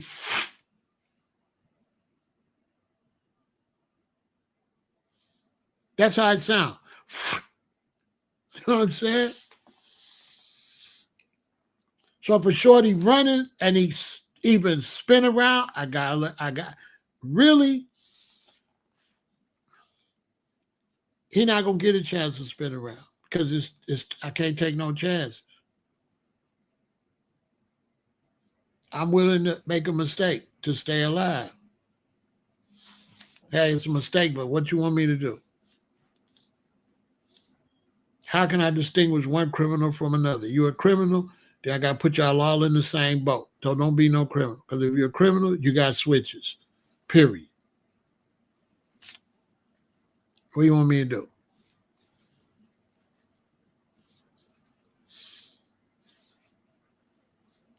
What do you want me to do? Who could tell me something? I'm in the rack. I'm 67. I'm going to be 68. I'm in the rack. So before you try to tell me something, let me know where you live at. And then let me know, you got to tell me some of your history. Is you outside like that? What you know? What you know? Are you really involved with what's going on in the community? Do you really know what's going on? Because like I say, I monitor Chirac homicide. Go to X right now. Go to X right now and look at Chirac homicide and come back. Go to X right now. Go to Chirac homicide and see what I just posted this morning. Today, like probably around midday. Go look what I posted.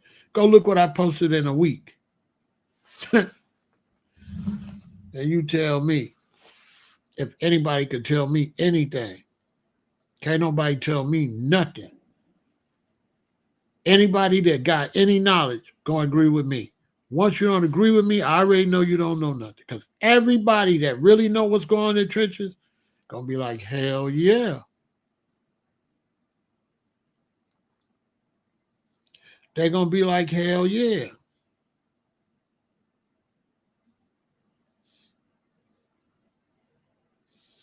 The shorties is warned and they can't play because they all got switches. So they letting it go before you even get out the car because everybody got switches. It's very dangerous. Bullets is flying all up in people's houses, hurting people that ain't even outside. Shorty them, it'd be 80 shells on the ground and they hit somebody 6 times. Sometime when they hit the people, they hit a dude 15 times in his jaw, in his face, his ear, his neck, shoulders. It just be Swiss cheese, like for real. You should see how some of them get hit, like all over their body. They don't want to tell all that.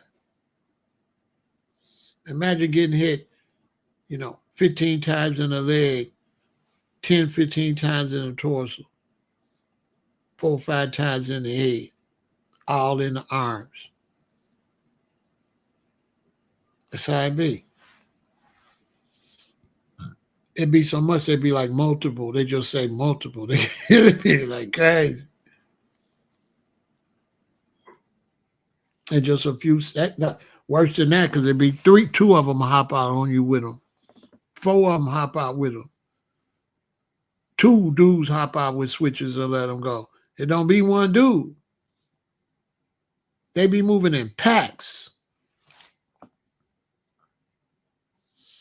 I just watched the dude today. He had the machine gun air rifle with the BBs, with the steel BBs.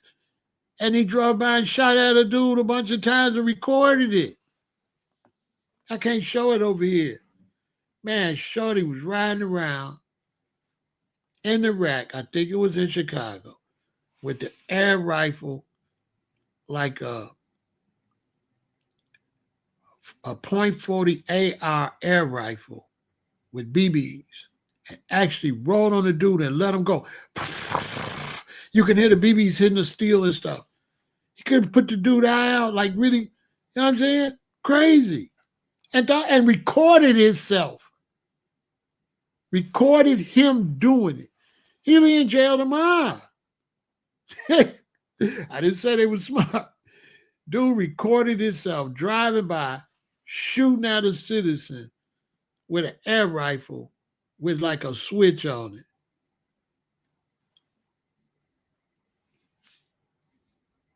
Recorded his dumb ass up.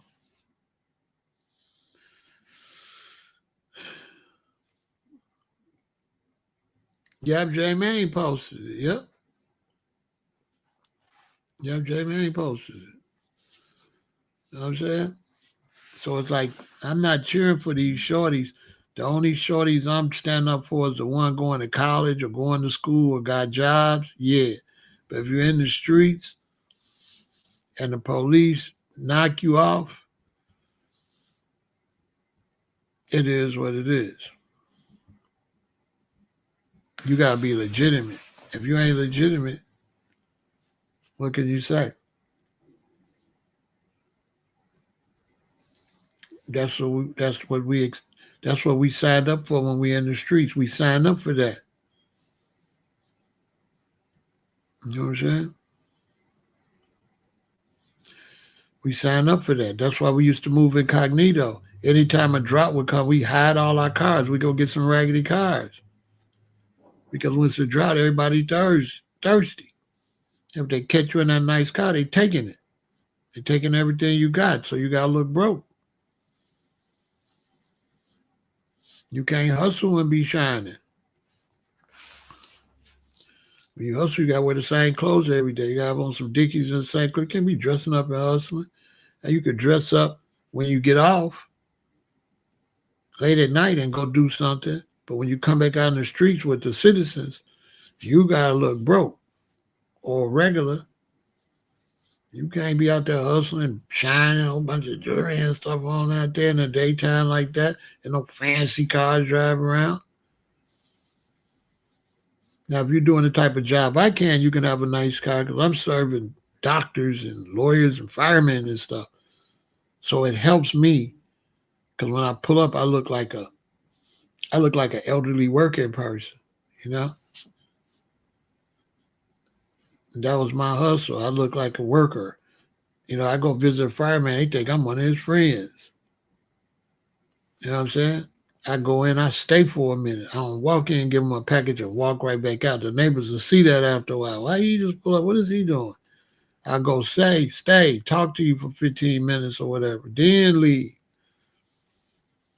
So it don't, I could have been doing anything, visiting. I don't walk up there, ring the doorbell, walk in there, walk back out. I've been there 2 minutes, 3 minutes. You can't do it like that. You got to at least be there 5, 10 minutes, 15 if possible. So it don't be so suspicious looking.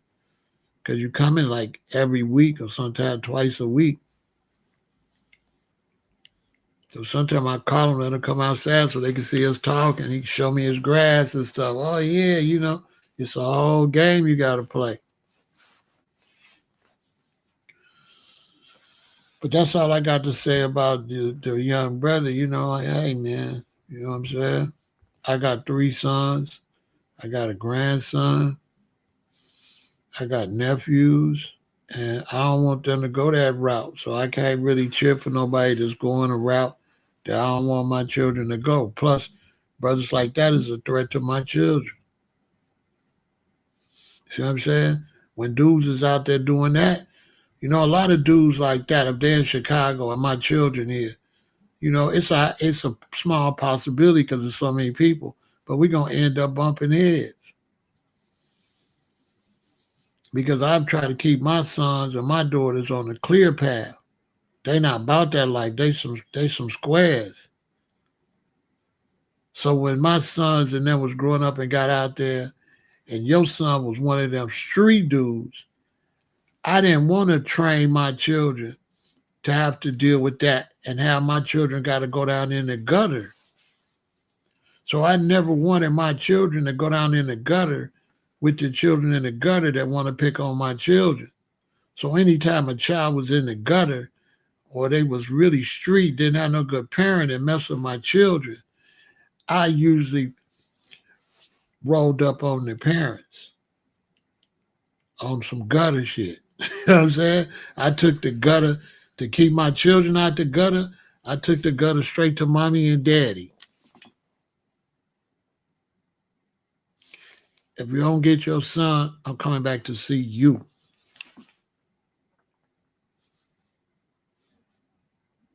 That way my children didn't never have to do that.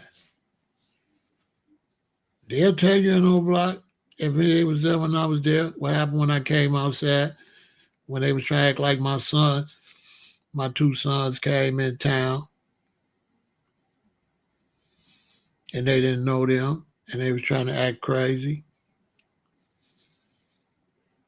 And if it would have been Lil Von and they kept messing with him, it wouldn't have been no Lil Von. Because he was a little boy back then. And they was the ones running around doing that stuff. But I only warned them once. I only told them once. I'm out there told them once. Don't make me come back out here. I told the mamas, the daddies, and everybody. The babies, everybody outside. I told everybody outside. If there's any more problems, I'm coming outside.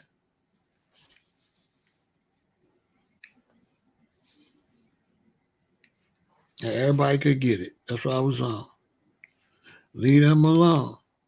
If you won't smoke, it ain't going to come from them. And you can go tell big folks, little folks. They was just bad little kids. They didn't mean no harm. But they didn't mean no bad. They didn't mean no harm. They was just doing stuff. But you gotta understand, I was, the devil basically. I wasn't cool like that. I got back to this. I worked to get back to this. When I learned how to walk, I wasn't cool none. If you watch me now, you can see I got PTSD and I be going in and out. Some people think it's the internet. It's not the internet. I'm fighting it. Don't you be thinking like, dang, Pharaoh, don't you be scared? How you talking to dudes? No. No, no, no, no, no. You know what I'm saying? No. I was worse than that. They need to don't send me over there on that side like that. I kept my children out of that is the point. I didn't let my children become no BD or none of that. I didn't let my children go out there. I didn't let my sons and my daughters commit no crimes and victimize the community. None. They better not break in nobody's house. They better not steal nothing from another black person. I was like a righteous devil. You know what I'm saying? It was like the Most High got sick of the devil, so the Most High went and got him a devil. Kind of like that. Like God says to me, devils, I got to get me a devil to mess with these devils. You know, basically. That's what it seemed. So like I was like a special agent devil to deal with devils. Because I was still like righteous, but I was a righteous devil though. I wasn't a wicked devil. I wasn't beating up my wife and cussing out my wife and messing with the neighbors. I didn't bother nobody. I never bothered nobody. You had to do something for me to activate. Other than that, I was nice to people and I was off to myself. I go home and be in the house. Nobody see me. So somebody say, man, I don't know you outside. I wasn't outside. I wasn't outside. I was outside, but in my car, but not outside like that. Since I came back and I learned how to walk, I was outside, meaning in my car, out in the world, but I wasn't outside like where you could touch me like that. I was outside like a ghost. I didn't want nobody to know me because somebody know you, that's how you go to prison. I didn't want to be known. I don't want nobody to know me. I didn't want to have to meet you because most likely it's going to be bad for you. I'm just going to appear and disappear. I don't do wolf tickets or nothing. I just be talking to y'all. I don't mean wolf tickets. I'm just trying to give y'all the expression.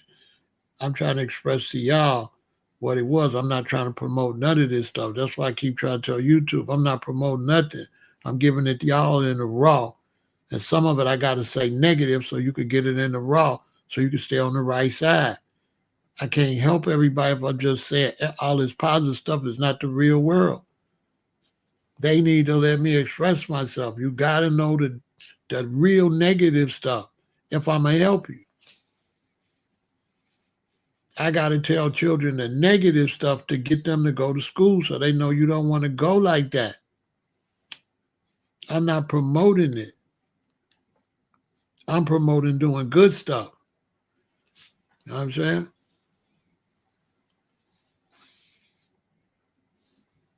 Because if you don't, the police coming to get you. And the police, it's a lot of police. It's the police and it's the FBI. So keep playing. It's federal agents going to come get you.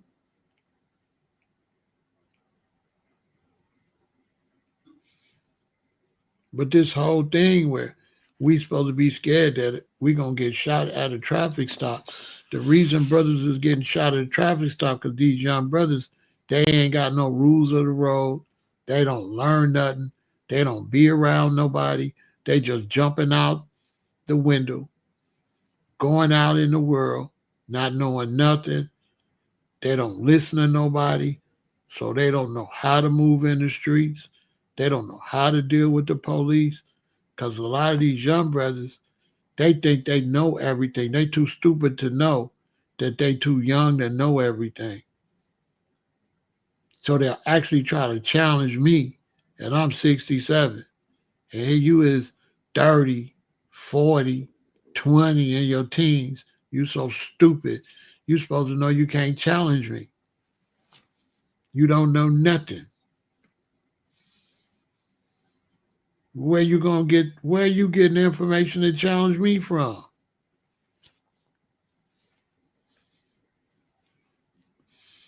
Crazy. You don't want to listen to nobody already walked down the road. You want to treat me like your granddaddy, but your granddaddy ain't talking like this. Your granddaddy a different older dude. Your granddaddy might have been a bus driver or a mailman or something like my daddy. Your granddaddy ain't me. Ain't none of these older people you talking to is me.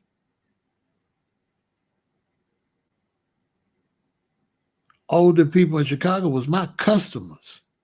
Let's just keep it straight like that. Okay? My peers was my customers and older. They not me. There's not a lot of people like this. It's a small group of us. And I'm really the most unique out of that because usually people doing that, they just on that side of life. I'm the only one came from the conscious side to that side. So I had like both elements. I had the whole black consciousness, all the knowledge about different ancient things and that, and grew up here as a baby. I'm born here. So I got like a big mixture of all that in a jumbo, in a jambalaya. So you brothers, when you out there on the streets, you ain't got to worry about the police. You got to worry about your own actions. You know what I'm saying? The police is like a dog that's sitting there, and then you run, and then he chase you. You don't run, the dog ain't going to chase you.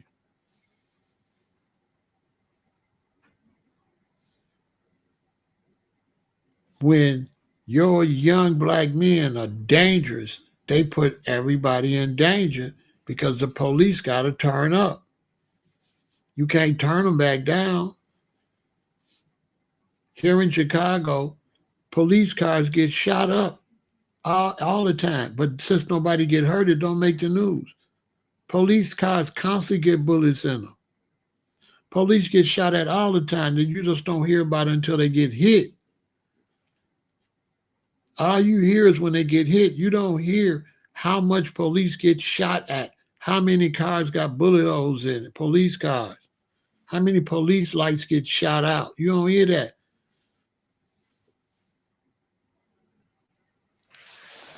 You know what I'm saying? The police got a dangerous job, man. There's nothing more dangerous than an uneducated black man or an uneducated Mexican or an uneducated white man. There's nothing more dangerous than an uneducated man. Because when a man ain't got his brain and can't do nothing with his brain, he goes physical. He does everything physical. And when he does everything physical, he can't use his brain, he gets behind and knows what the brain do better than him. So then he becomes hateful of success. So then he want to take stuff because he ain't intelligent enough to get it.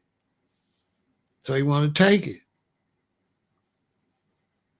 This white, black, Asian, Hispanic, if they don't got no knowledge or no type of education or no type of trade or nothing like that, they're going to be a criminal. And then many times they're going to be a very violent criminal. Very. These shorties is more violent than you want to know, though. That's everywhere. New Orleans, name a city. These shorties, they way more violent than the average black American. No. There's mothers right now sitting there with their sons, talking about that's their baby, and their sons got bodies, lots of bodies. Mama don't even know. Mama don't know that her baby got bodies. It's like a bad movie.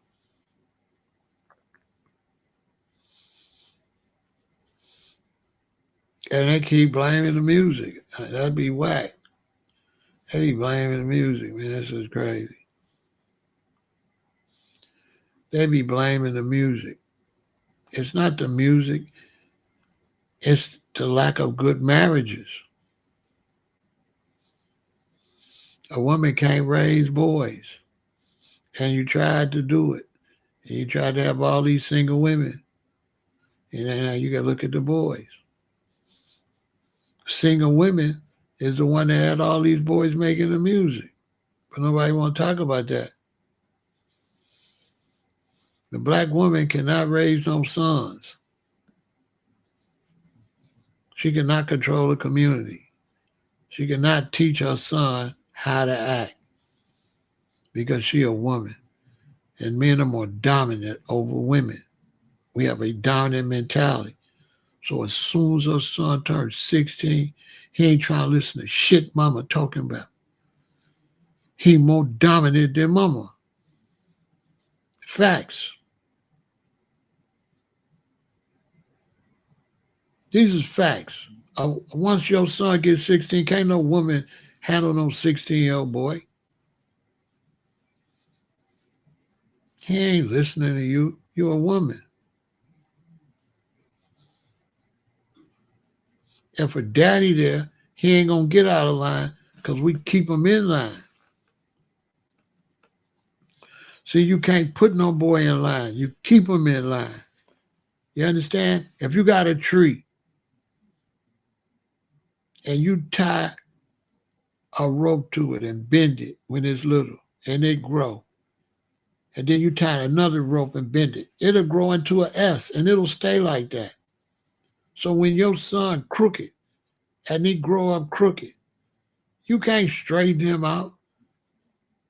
He might be able to straighten his own stuff out after years and years of going to the penitentiary if he lived.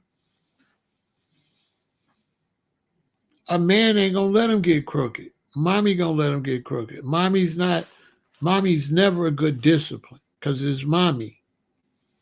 Mommy have children. So mommy's always trying to make the child happy. We don't have no babies. So ain't none of my children special to me like they is to mama. Mama gonna give you a break. I'm not giving you no break. I didn't get pregnant, okay? I ain't carry you no 9 months. Sit down and shut up, go up to that school and do what you're supposed to do. You don't get no sympathy from me. I never been pregnant with you, okay? I told all my children like that, listen, stop playing with me because I didn't meet you till you was 9 months old, okay? All right? I didn't meet you till you was 9 months old. Sit down and shut up. You know what I mean? I was here. I put you in your mama. You understand? Your mama, I'm the one put you in her. Shut up and sit your ass down. Feel me? And go up to that school, get some grades. Now you can't be in no gang because I'm going to come out there with you in the gang. I'm going to do you dirty right in front of the gang. And if one of the gang members say something, we're going to get on gang time with them too. Over my son. I'm only going to tell you one time my son not in your gang. Now you either accept that or you ain't going to be in your gang either if I come back. You understand? The dumbass way. So my sons wasn't no BDs growing up in O-Block. My sons ain't no four-corner hustlers. My sons ain't nothing but some young men getting education. They never been out here victimizing the community or none of that. That's a no-no. You ain't got to worry about my son going to jail if he steals somebody's car because he going to get dogged out by me. Boy, you stealing cars? Who car you stole? First off, we taking the car back. Second off, you're going to get a job and you're going to pay them for the inconvenience. Oh, yeah. Or you're going to run away. And whatever happened to you, happened to you. Because you ain't my son unless you my son. I ain't like mommy. You always mommy. But you ain't my daughter and you ain't my son unless you act like my daughter, act like my son. If you don't want to act like my daughter or act like my son, you could go to hell because I don't get pregnant. I don't get pregnant. So me and you, we ain't got the relationship you and mommy got. Okay? My relationship, I'm dominant. I'm dominant over mommy and I'm dominant over y'all. I'm the dominant one in this family. If your mama don't want to listen, she could go to hell too, and I'll replace her. I'm not going to chase her. On my soul, it's dominance. If I can't dominate y'all, I can live by myself and dominate me. But either way it's going to go my way. And if y'all don't want to listen, you're going to go that highway. It's just like that. It's just like that. And all my sons, everybody's doing great. I ain't never had to go to the jail for none of my sons. I got three sons and I got a stepson that I raised. I can't say the other two because they left when they was little. But I could definitely say I raised my stepson and my three sons. Two of my sons, I didn't raise them all the time, but their mama knew the rules. So they were still under my situation. Because when they got out of line, the mama sent them to me. The mama sent them to me. She was all messed up. She wanted to keep them to herself till they got too bad. Then she sent them to me. Then when I stood on their neck, they wanted to go back to their mama. But one thing I could say, they was like skateboarding and stuff like that. They wasn't no bad boys. She did a good job. Because I brought her into the when I got her pregnant, she was already in order. So it would have been possible for them to go too bad because I ain't really uh, uh, uh, mold her like that. She was already molded. So they was cool. They still cool because she did a good job because she wouldn't have never been my queen if her kids could be crazy. My children can't be crazy. None. You want your children to make something out of themselves. I don't respect any young boy to get out here and get hurt by the police that's in the streets. I don't care. I don't care. I'm not finna mourn nothing for Shorty that got shot. He in the streets. He jumped out of a stolen car. All right. What do you think was going to happen to him? What he's going to do? He's going to be in a Fortune 500 situation. He out here stealing. He jumped out of a stolen car. Police shot him. All right. Sounds about right to me. That's how the story goes. I thought that's how the story goes. You in the streets, you die. That's how the story goes. So what? Then the daddy want to go and run over a police officer, didn't even do it. So the daddy can run over the police officer, but the daddy can't raise his son, stop his son from stealing cars? Really? The daddy can't make his son act right, but he could try and make the police act right. Come on, man. I can see me right now locked up in a penitentiary. He come in there. I'd be like, bring dude over here. Dude, don't come in here looking crazy and all that. Fix your face. You walk around like this, like that, we're going to make sure your neck stay like that. You ain't going to never be able to bring it back down. Listen, get yourself together. You know what I'm saying? And get the hell away from us because the guard's going to do you dirty the whole time you're in the penitentiary because you killed the officer. The guard's going to do it. He's a fool. Killed the officers over a son that was a loser. Well, you can't make this stuff up, bro. Your son's a two-time loser, and you didn't win and hurt an officer over your loser son that jumped out a stolen vehicle with three other losers. You know what I'm saying? Ain't trying to make that out of himself. And you mad because the police popped him. Like that wasn't going to happen anyway. I can't believe some of these people, man. That's what make black people look bad. Because you put Amir Rice with that. You don't keep each case separate. And when you start stacking bogus cases on there, it just delegitimize our cause. Seriously. You just make our cause, make us look like fools, like we just rally for anybody. You know what I'm saying? They ain't even got to be nothing. If the police do something, we just stand up for some losers. You know what I mean? He wasn't supposed to go out. Why? Okay. He said his thing is why he didn't go after the cop that shot his son. My thing is why he didn't go after his son that was a scumbag? Why would he go after either cop but couldn't raise his son That ain't making no sense, Don. Why you want to go after a cop? Because another cop. But your son got shot stealing black people's cars. And you can't straighten out your son.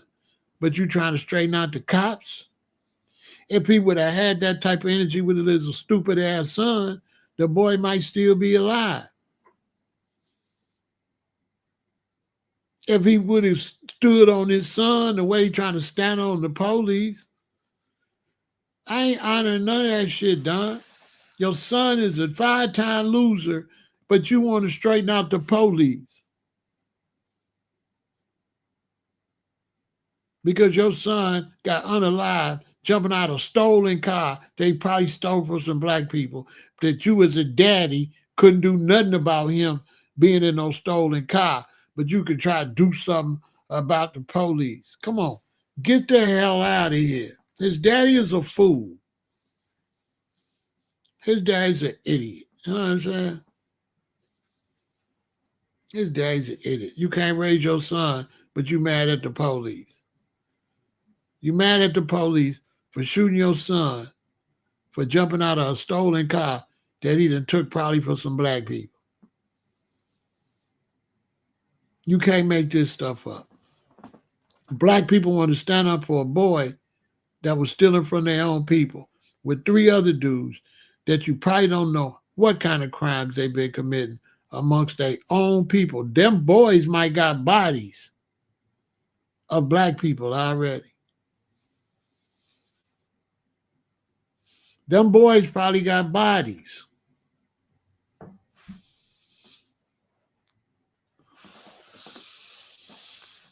And somebody asked me what I think about that boy. I don't care nothing about that boy, because that could have been my daughter's car he stole. That could have been my auntie car that stole. That could have been my cousin's car. That could have been one of my neighbor's car he stole. Who car that was he had? Let's go to the beginning of the story. When they jumped out that car, whose car was it? Let's start right there. Let's interview them and find out what their life was like once they stole them people's car before we boo-hoo for the thieves. Because I don't know how we going to stand up for nobody that was stealing from the black community. But whatever. And let's find out the daddy's sins. How many crimes did the daddy do against black people? Now he Superman, he Hercules. He going to stand up for blackness.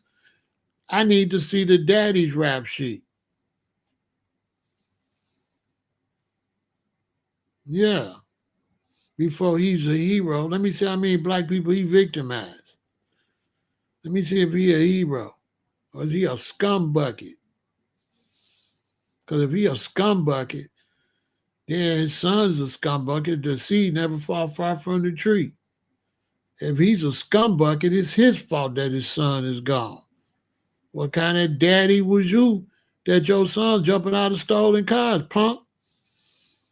Oh, my soul. Come on, man.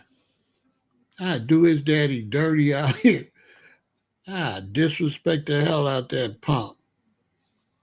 I know a bum when I see one. Y'all know his daddy's a bum. Y'all don't know a bum when you see one. Y'all don't know a lunatic bum when you see one. Y'all can't see that man's a bum. Probably got some type of addictions on something. Y'all can't see the boy daddy is a scumbucket. One of these crazy people in the community. Because at first I was like, oh, he probably went crazy. But then I kept looking, I was like, no, he been like that. He crazy anyway. He crazy anyway. Where he was working at before all this happened. How long was he with the son? Did he raise the son? The police be getting a bad rap when it comes to black people. Because black people sit back and let them work this system. If you don't fight against the system, then the system do you dirty. Who fault is it? If you ain't trying to provide no jobs, and hire brothers and straight brothers out when they come out the penitentiary and lay down law like, bro, don't come out this penitentiary coming to the black community doing no crimes. No, they could just come and do whatever. In many cases, the criminal's family still love the criminal. Know they son breaking into houses. Know they son pillaging the community. And they still support it. It's like having a mother that's cheering on their son to make drill music. And then he get unalive. And then the mama crying and shit. But the whole time when he was singing about unaliving other people, the mama thought it was a good record. You know what I'm saying? Some ghetto mama, they ain't never had herself together. They raised a bunch of ghetto children. And then trying to play mama. Years later, when you wasn't no kind of mama when you raised them. Oh, and don't nobody want no smoke with me over none of this stuff because it get ugly. I tell the facts. I ruin people's reputation. Because I'm going to tell the facts. I ain't doing all this fake make-believe stuff. These boys be around here gangbanging and terrorizing and right up in with their mama. Their mom be cool with it. Then as soon as they get unalive, the mama, the main one, crying. Knew the whole time the boy was gangbanging. Knew the whole time the boy was the threat to other people's life. But then when your son lose his life, now you crying. But you knew your son was capable to take lives. And you couldn't stop him from taking lives. But you crying when somebody take his. I mean, make some type of sense to me.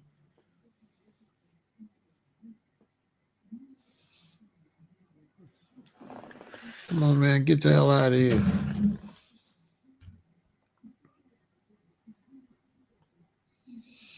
You know what I'm saying? Come on, man.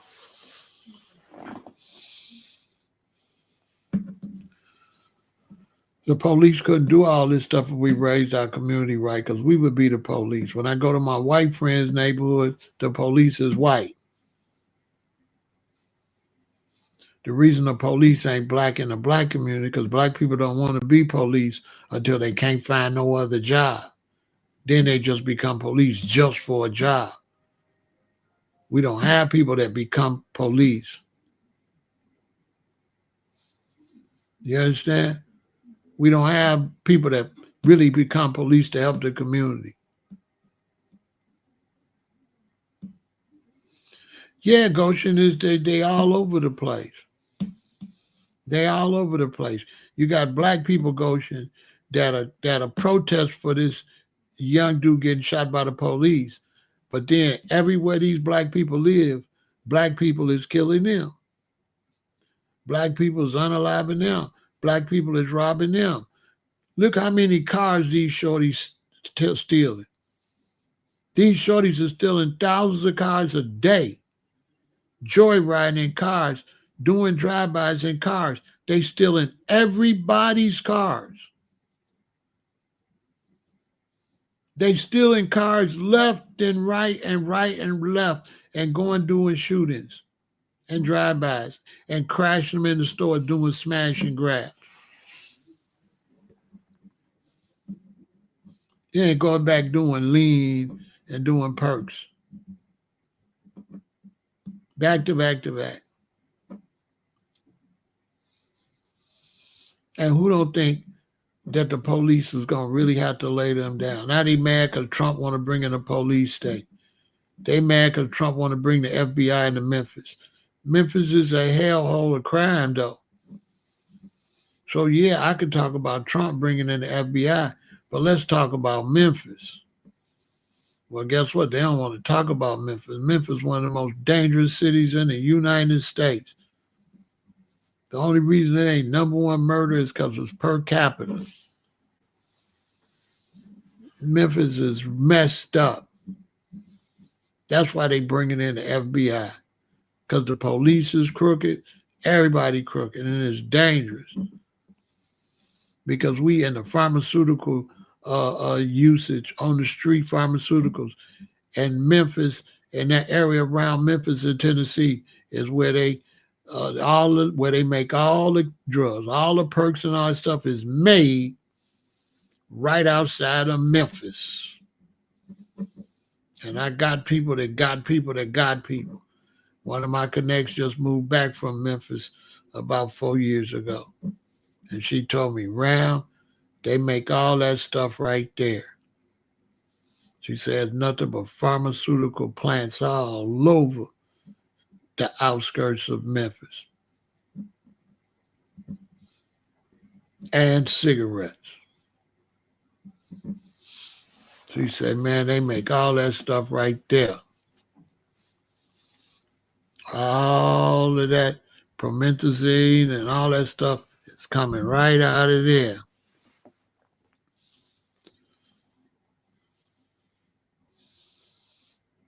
That's dope fiend capital. They all strung, man, they strung out in Memphis.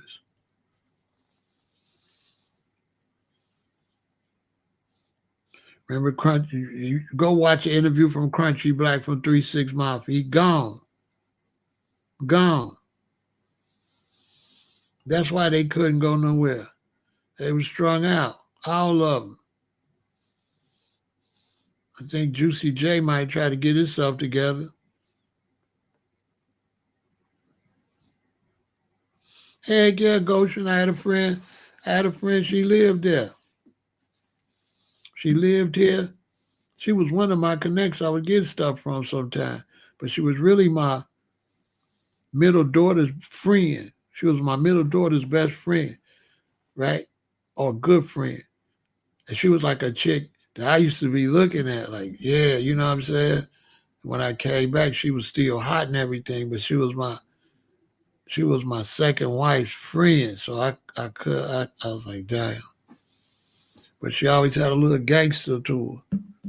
She only really messed with Jamaican dudes. But I mean, I could have got it, but I be getting in a relationship so fast that the other women I could get a relationship, it'd be too late. You know what I'm saying? Yeah, y'all ever been through that? Like you looking at her, and then things happen on move, then you meet her, you hook up with her, then you see her, and she become a little available, but you wasn't thinking about that. You already with somebody, and she available, and you're like, damn, it's too late. But she was kind of gangster anyway. Probably it might not work. I don't know. But yeah, she moved to Memphis and came back, and she told me, Ram, it's all that stuff is there, and the cigarette companies.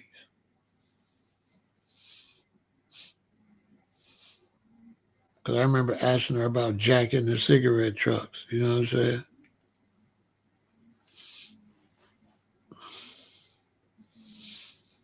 I always had a criminal mind. I don't know why. Since I was a little boy, I used to be envisioning robbing banks with a white dude. I don't know. You know what I'm saying? Can you imagine going to the bathroom and sitting on the toilet and you like 7 or 8 and you envisioning you and a white dude robbing banks? Who the hell does that? I never did that. I never did robbing banks and stuff like that. But I used to fantasize about that kind of stuff. Me and the white dude was going to be the biggest bank robbers. As like 7, 8, 9 years old, I was thinking that. I was like, because by him being white, we'd be able to get away with a lot of stuff. He could go certain places, I could go to other places. We'd be, who does that? I never went down that path though, because I always did like legitimate businesses, and I kind of became conscious and Rasta and all that. But that's just crazy. I used to think like that. Who the hell thinks like that? That's crazy. But then the reason I was thinking about that with her, because I was in the county jail. And in the county jail, come on, man. America got to do something. I'm hustling. Boom, I go to the county jail for 4 months. I'm around all the crooks now. So that's what made me think about that with her. Because when I was in the county jail, there was a dude, they used to hit the trains for the cigarettes and hit trucks for the cigarettes. The county jail is just unbelievable. Everybody is masters of crime. I got one guy, he used to send girls in a club, get you to go with the girl, go to the house, she open the door, he come take all your stuff. Some of them, they sold cigarettes. They had some Arabs at a gas station. They can go get boxes and boxes of illegal cigarettes, come sell loose squares in the hood, make millions. Everybody's coming to you with crime. And you, that's why criminals, it's hard for them to change, because once you go to the county jail or go to penitentiary, you get around uh, more criminals telling you bigger crimes. It's crazy. I never did none of that crazy stuff though. You know what I'm saying? So this live is going to be about the police and stuff like that, and the battle for free speech. I'm gonna do that probably, tomorrow or something. Because people started asking me about the police. We talked about it for about an hour, and I just didn't want to change it. Hopefully, nothing we said on here is too offensive for YouTube. We just trying to tell the facts. We don't support crime or nothing like that. If you got sons or nephews or something, keep them out of crime. If you got daughters or nieces, keep them away from criminals. You must boss your children all the way through 22 years old. You cannot take your foot off the gas with the children. You have to force them to not ruin their life. If parents knew that, they would go harder. You're not going hard for them to be successful. You're going hard for them not to get hurt, unalived, or locked up in prison. And people don't understand that. They think that you're pushing the youth to go this way. You're only pushing the youth this way so they don't go that way. That's what you pushing for. You're not pushing for success. You're pushing to prevent failure. This is why you're raising your children. This is why you're pushing them. You like pushing them so they don't fall in the pit. It's not about how great you make them. It's about preventing them from ruining their life. If you knew that, you'll push harder. But you pushing, thinking you just trying to make them successful, and when it don't look like they're going to do what you did, then you take your foot off the gas. And many times they go in the pit. That's when you realize, oh, I should have kept pushing them out the pit. Always remember that.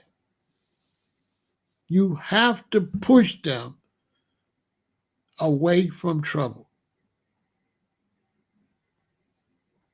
Anything you're pushing them towards, you're actually pushing them away from trouble, death, and prison. Diseases that they can't cure. Injuries that could put them in a wheelchair for the rest of their life.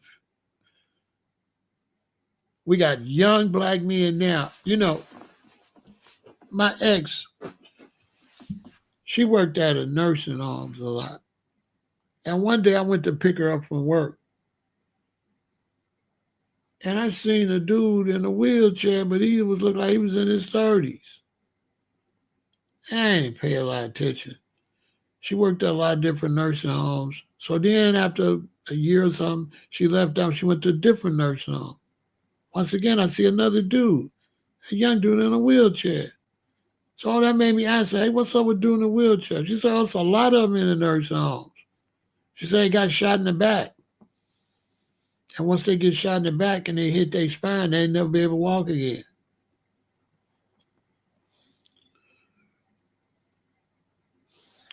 So you have to know all that stuff. If you have to be a professional if you're going to get in the streets. If you don't know a professional and know everything, you can't get in the streets.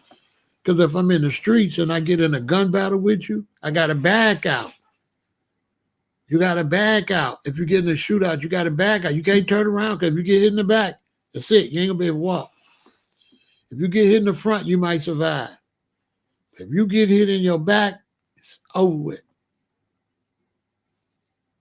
If you get hit in your spine, it's a wrap. So you got to back out, up like that. You can't turn around. You got to run backwards. Stay out the streets. If you don't want to go through all that. Did y'all know that? If you get in a gunfight, you got to do it backwards. As long as they can reach you and they shooting at you, you got to face them. Well, a lot of brothers getting hit in the back, they in wheelchairs. Forever. 27 years old in a wheelchair. 23 years old in a wheelchair. 35 years old in a wheelchair. Ask a nurse that work at a nursing home, they'll tell you. Someone be depressed, so they don't even never come out, so you won't even see them in front of the building. They just be that depressed. Then a lot of them is at home. All over the hood, it's brothers in wheelchairs. It's brothers in wheelchairs still gangbanging.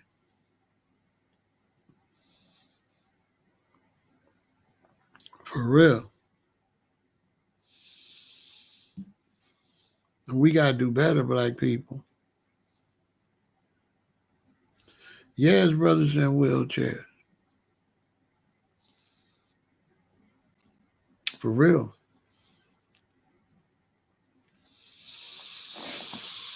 And the music not going to change them. The only thing going to help our community is we become the police. We have to become the police in our neighborhood. We have to become the police in our neighborhood. We have to control the police in our neighborhood. We have to have the police situations where we have meetings at the police station to police the way we need to police. We cannot police the way white America wants us to police. Police in the black community have to move on a whole different code.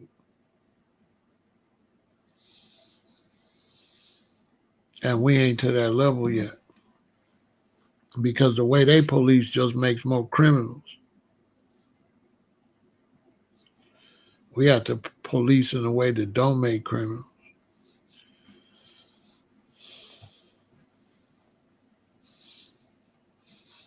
So in the black community, we have to be strong police on 4th graders, 5th graders, 6th graders, 7th graders, 8th graders, 9th graders. That's the ones we got to, if we want to change the situation in the black community, we got to go hard on the children.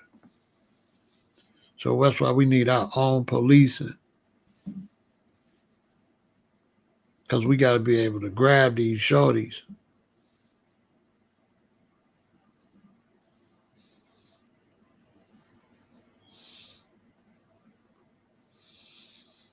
You know what I'm saying? We need our own police. You know, if I had the police, when you get arrested, you got to go to school. You can't get out until you graduate. So you can play, but you're going to stay in here. I don't care if it's 100 years. You got to go to school. If we can make them go to jail, why we can't make them go to school? You got to go to school. And you got to work. And when you work, we should keep all your money, but a little bit for you surviving there. So when you finally get out, you got a whole bunch of money that we saved it for you. So you can go out and get a place to live, become a productive citizen. We ain't got all this recidivism. We ain't got people constantly going back to prison. Make them responsible. Make them work. And let them keep their money. Don't take their money. When that dude get out, he got $60,000. He got $120,000. He made in there. He can come out and do something with himself.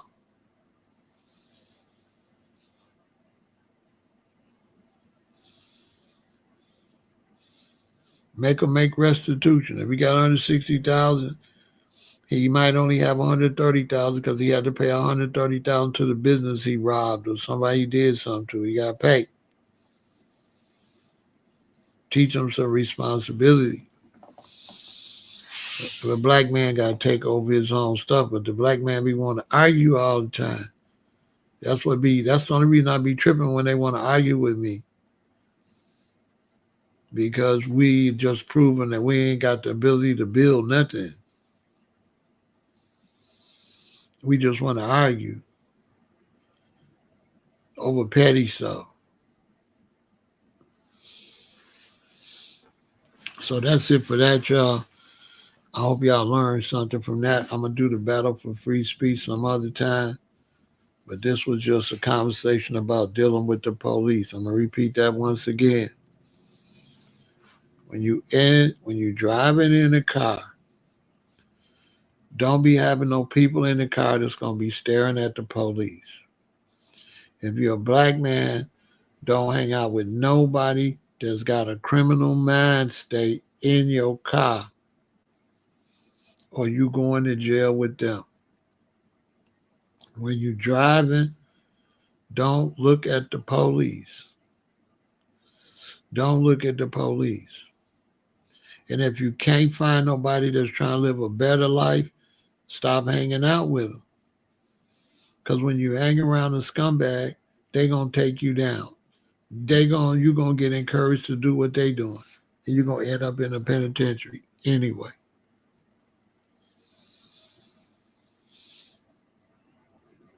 Because the only way you can turn the black community around is to change the way you're raising these children. And the only way you can raise these children, these marriages is going to have to be taken more serious. You ain't going to be able to just keep getting no divorces.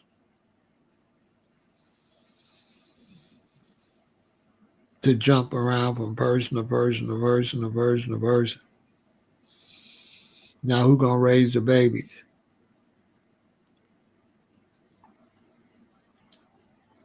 Make it make sense. I see people jumping out of relationships for no reason. You wonder what the heck you break up for? You ain't finna do nothing better. Or people looking for something better. They willing to sacrifice their children to look for something better in a relationship. Now the children got to suffer.